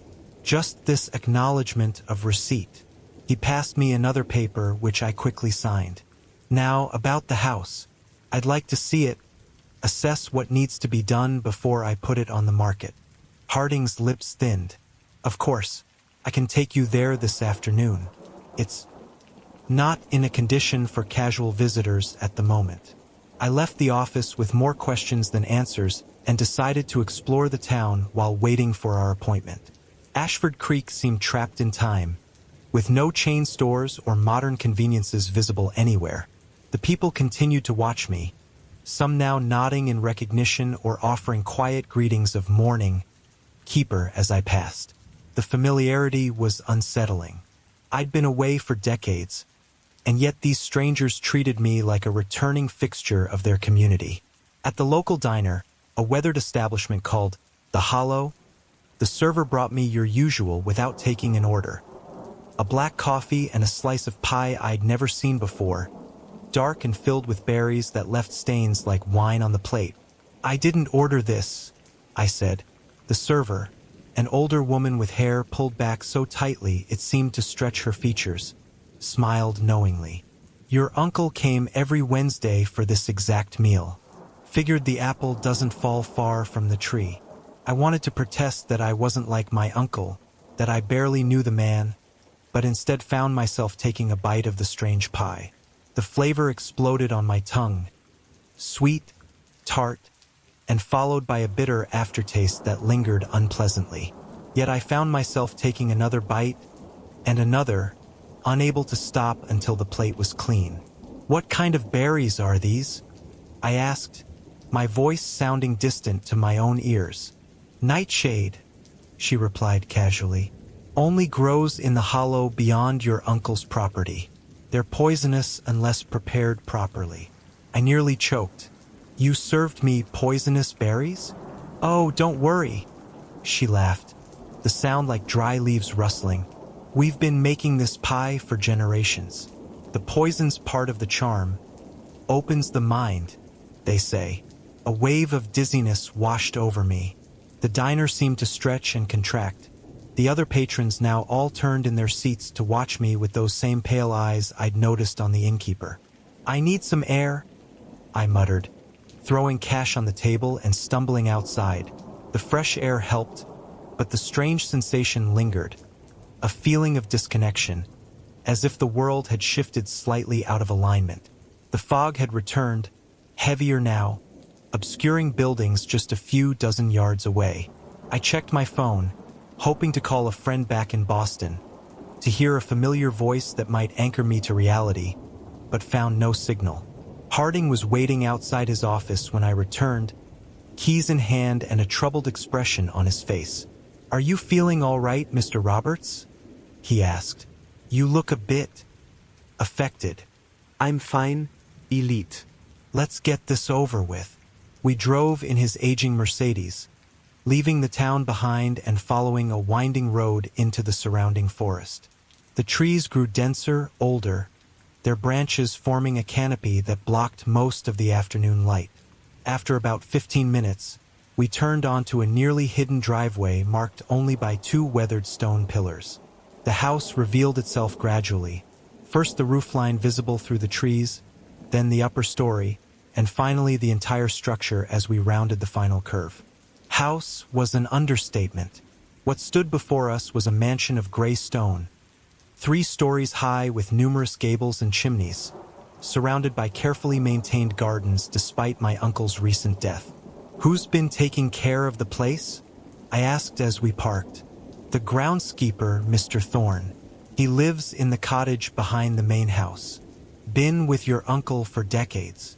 The front door was massive oak with intricate carvings that, upon closer inspection, depicted scenes of ritual and sacrifice that sent another chill down my spine. Harding unlocked it with a heavy iron key similar to the one for my room at the inn.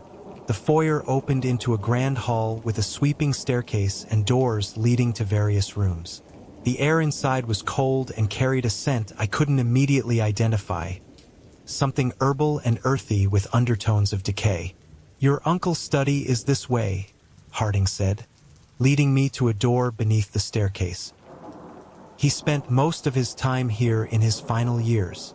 The study was lined floor to ceiling with bookshelves containing volumes that looked ancient, their leather bindings cracked with age.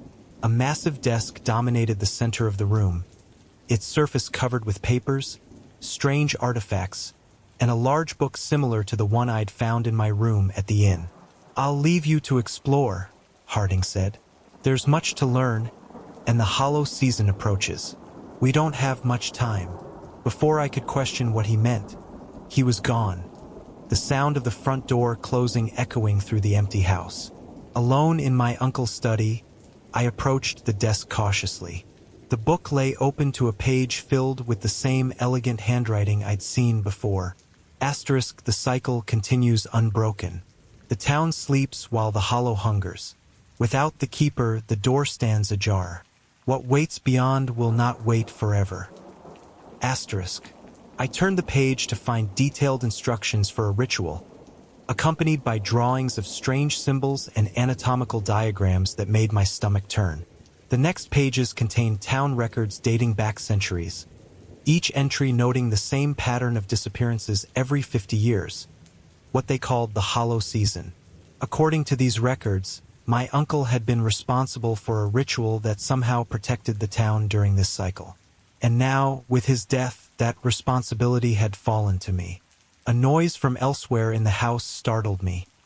Footsteps on the floor above, slow and deliberate. I froze, listening as they crossed directly overhead and then stopped. "Hello," I called out, my voice sounding small in the large space. "Mr. Thorne." No response came, but the footsteps resumed, now moving toward the staircase. I grabbed a heavy letter opener from the desk and moved to the study door, peering out into the main hall. The staircase remained empty, yet the sound of footsteps continued, now on the stairs themselves, though nothing was visible. Heart pounding, I retreated into the study and closed the door, turning the key in the lock. The footsteps reached the bottom of the stairs and continued across the hall, stopping directly outside the study door. The handle turned, rattling against the locked mechanism. "Who's there?" I demanded, my voice cracking. A whisper came through the door, so quiet I had to strain to hear it. "The keeper knows. The keeper sees. The keeper feeds what waits beneath." Then silence, complete and absolute, as if the sound itself had been swallowed whole. I remained frozen for what felt like hours, but was likely only minutes, the letter opener clutched in my sweating hand. When I finally gathered the courage to unlock the door and peer out, the hall was empty, with no sign that anyone had been there. As daylight began to fade, I decided I couldn't stay in this house overnight. I needed to return to the inn, clear my head, and make plans to leave this town as quickly as possible. Whatever obligations my uncle had, whatever traditions he maintained, they weren't my responsibility. I left the study and headed for the front door, only to find it wouldn't open despite being unlocked. It was as if something on the other side was holding it shut. I moved to the nearest window, but the latch was rusted in place, immovable. A voice behind me made me turn sharply. "They won't let you leave now. Not until you take up the mantle." An elderly man stood in the doorway to what appeared to be a library. His posture stooped, but his eyes alert and watching me intently. Unlike the other townspeople, his eyes were deep brown, normal and human. "Mr. Thorne," I guessed. He nodded. "Your uncle knew you'd try to leave. They always do at first. But the calling is in your blood, just as it was in his and his father's before him." "What calling? What is all this about a keeper and a hollow season?" Thorne sighed heavily. "Come sit. This will take some explaining, and we have precious little time." I followed him into the library, where a fire burned in a massive stone fireplace, casting long shadows across the room. He gestured to a chair and took one opposite me. "Every 50 years, he began, the barrier between our world and another thins. What lies beyond that barrier hungers for what we have: life, consciousness, existence. Your family has always been the keeper, responsible for maintaining the ritual that strengthens the barrier and keeps the town safe." "That's insane," I said flatly. "You're talking about supernatural nonsense." "Am I?" He reached into his pocket and withdrew a small stone that glowed with a faint inner light. "The world is fuller than you know, Mr. Roberts. Your uncle understood this. In time, so will you." "I'm not staying," I insisted. "I'll break a window if I have to." "You misunderstand. It's not the house keeping you here. It's the town itself. Ashford Creek needs a keeper, and the bloodline has chosen you. Even now, changes are happening within you." As if on cue, a wave of dizziness washed over me, stronger than before. The room seemed to pulse, the shadows deepening and moving in ways shadows shouldn't. "The nightshade pie," I murmured. "She said it opens the mind." Thorne nodded grimly. "The first step in awakening your awareness. You'll begin to see things as they truly are now." And I did. As my vision cleared, I saw that the shadows in the room had substance, depth. They pooled on the floor like spilled ink and climbed the walls in patterns that suggested faces, limbs, grasping hands. Beyond the windows, the gathering darkness wasn't merely the absence of light, but something active and watching. "What's happening to me?" My voice shook.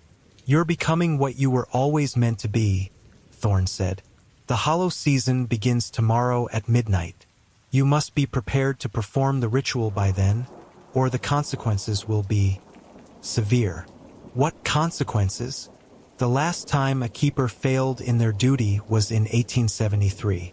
47 people vanished overnight. Those who remained found themselves changed. The town has never fully recovered. A crash from upstairs interrupted us. Something heavy falling, followed by the sound of breaking glass. Thorne stood quickly, his expression alarmed. "It's starting already," he muttered. "The barrier weakens faster without an active keeper." He turned to me. "Stay here. I need to check something." Before I could protest, he hurried from the room. I sat frozen, listening as his footsteps receded up the stairs. The fire in the grate suddenly dimmed, as if something had passed between it and me, though I saw nothing. Minutes passed with no sound from upstairs. The silence stretched uncomfortably until a scream shattered it. Thorne's voice, filled with terror and suddenly cut short. Self-preservation told me to run, to find another exit and flee into the night, but something else, curiosity or perhaps something more deeply ingrained, pulled me toward the stairs. I climbed slowly, the letter opener still clutched in my hand, each step creaking beneath my weight. The second floor hallway stretched in both directions, lined with closed doors. A trail of dark liquid led from the top of the stairs to a door standing slightly ajar at the far end. As I approached, I realized with growing horror that the liquid was blood, still wet and glistening in the dim light. I pushed the door open to find a bedroom, once grand but now in disarray. The furniture was overturned, curtains torn from their rods, and the large mirror on the far wall shattered, its fragments scattered across the floor. Of Thorne, there was no sign, only the blood trail that led to the broken window overlooking the back garden. When I looked through the shattered window, what I saw defied comprehension. The garden below was gone, replaced by a vast, barren landscape under an alien sky filled with swirling colors that hurt to look upon. In the distance, shapes moved, massive, undulating forms that seemed to shift between dimensions. I stumbled backward, cutting my hand on a shard of mirror. Blood welled from the wound, and as it dripped to the floor, the droplets hovered momentarily before being drawn toward the window, as if pulled by an unseen force. A voice behind me, "Not Thorne's, not human," whispered, "Blood of the Keeper. The seal weakens." I whirled to find nothing there, yet the words seemed to echo from every direction at once. Fighting panic, I fled the room and ran down the stairs, through the main hall, and back to the study, slamming and locking the door behind me. My hand trembled as I pulled out my phone, desperately hoping for a signal, but the screen remained blank, not even displaying the time. It was as if technology itself had surrendered to whatever force gripped Ashford Creek. With no other options, I turned to my uncle's book, flipping through pages of rituals and warnings, trying to make sense of what was happening. The more I read, the clearer it became that this wasn't madness or mass delusion. Something ancient and hungry did indeed wait beyond a thinning barrier, and my bloodline was somehow key to keeping it at bay. Hours passed as I read, the words burning themselves into my memory. The ritual required specific preparations, artifacts, and, most disturbingly, a sacrifice, though the nature of that sacrifice remained ambiguous in the text. As midnight approached on what would be the start of the hollow season, the keeper must stand at the center of a specific arrangement of stones in a clearing behind the house and recite words in a language I'd never seen before, but somehow felt I could pronounce. A sound at the window drew my attention, a soft tapping, like fingernails on glass. When I looked up, I saw not fingers but long, jointed appendages that belonged to no earthly creature, pressing against the glass which seemed to bulge inward under their touch. I scrambled back, knocking over a stack of books. The tapping stopped, and the appendages withdrew, but not before leaving smears of a luminescent substance on the glass that slowly formed into symbols matching those in my uncle's book. Dawn came eventually, though the light that filtered through the windows held a sickly quality, as if the sun itself was being drained of vitality. I hadn't slept, couldn't sleep, my mind racing with all I'd learned and the horrors I'd witnessed. A knock at the study door made me jolt upright. "Mr. Roberts?" It was Harding's voice. "Are you in there? We've been concerned." I hesitated before unlocking the door. Harding stood there, looking haggard with several townspeople behind him, including the innkeeper and the server from the hollow. "What happened to Thorn?" I demanded.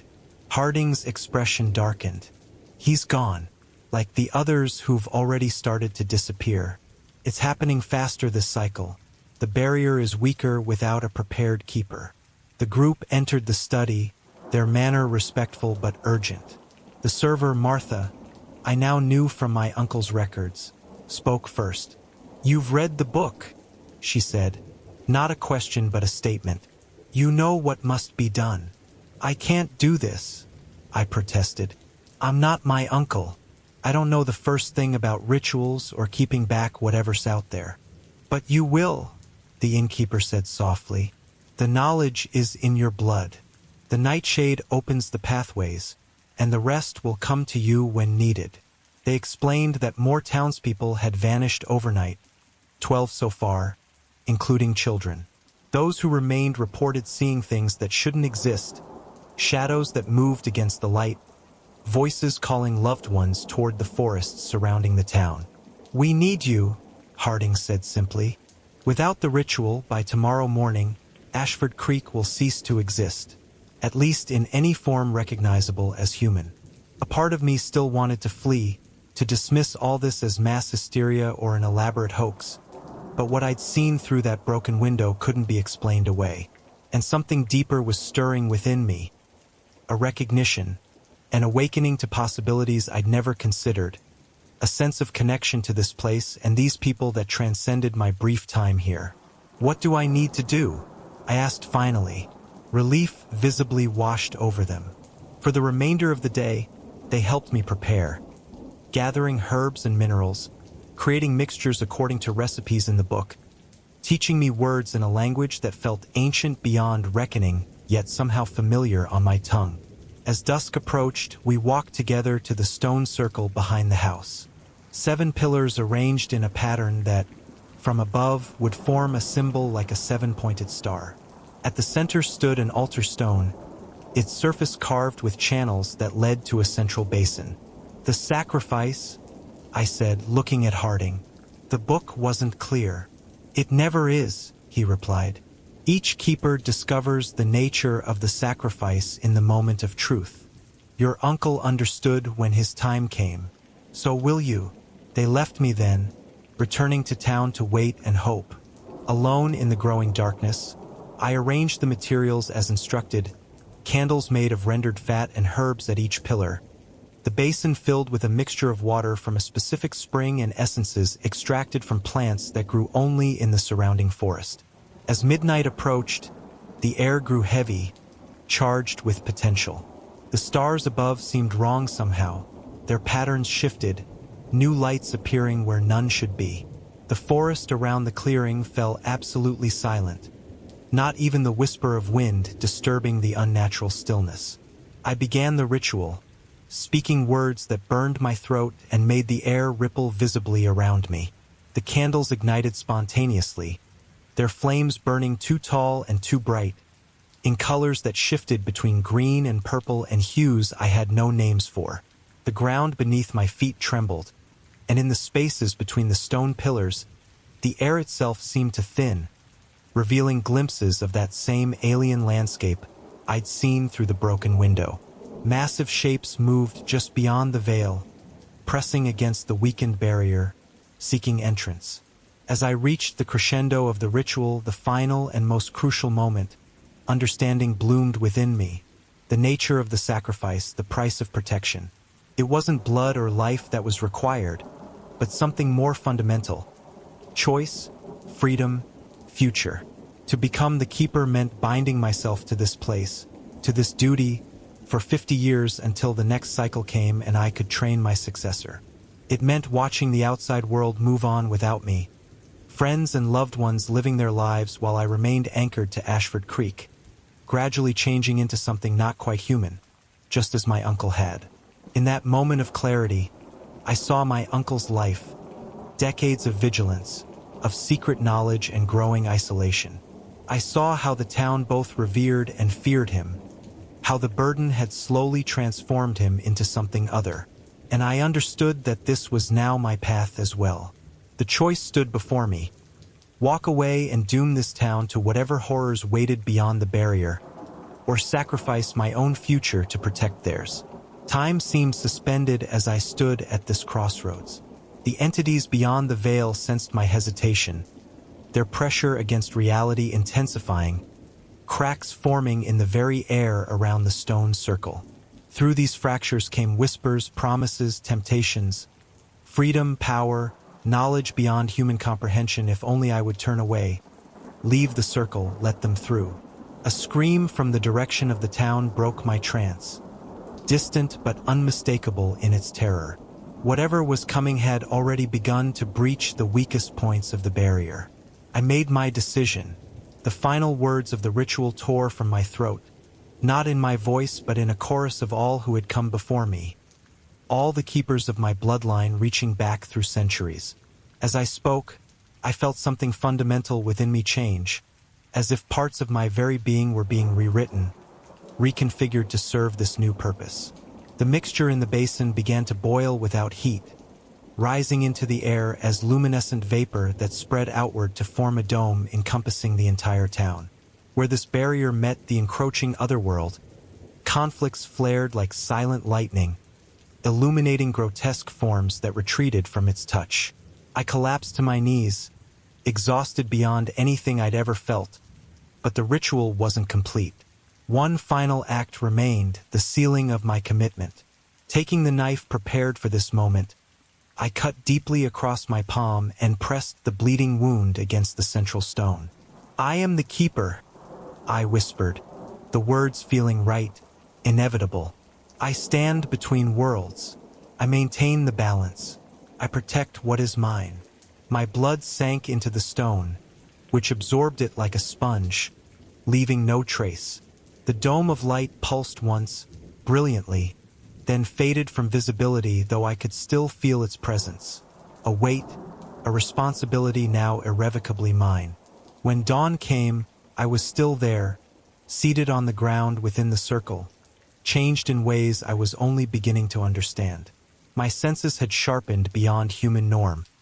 I could feel the heartbeats of animals in the surrounding forest, taste the emotions lingering in the air, see the faint outlines of the barrier I'd reinforced. Harding found me there, approaching cautiously until I acknowledged him with a nod. "It's done," I said, my voice carrying new resonance. "The disappearances have stopped," he confirmed. "Those who were taken, they remain gone, but no others will join them, not for 50 years. "And me?" I asked, though I already knew the answer. "Your uncle's house is yours now, truly. The groundskeeper's cottage will need a new occupant. I've taken the liberty of having your belongings moved from the inn. The town council will provide everything you need." I stood, feeling the weight of decades yet to come pressing upon me. "I had a life before. You have a purpose now," he replied simply. "In time, you'll understand it was always meant to be this way." As we walked back toward the house, my house now, I felt the lingering presence of those otherworldly entities, still watching from beyond the barrier but no longer an immediate threat.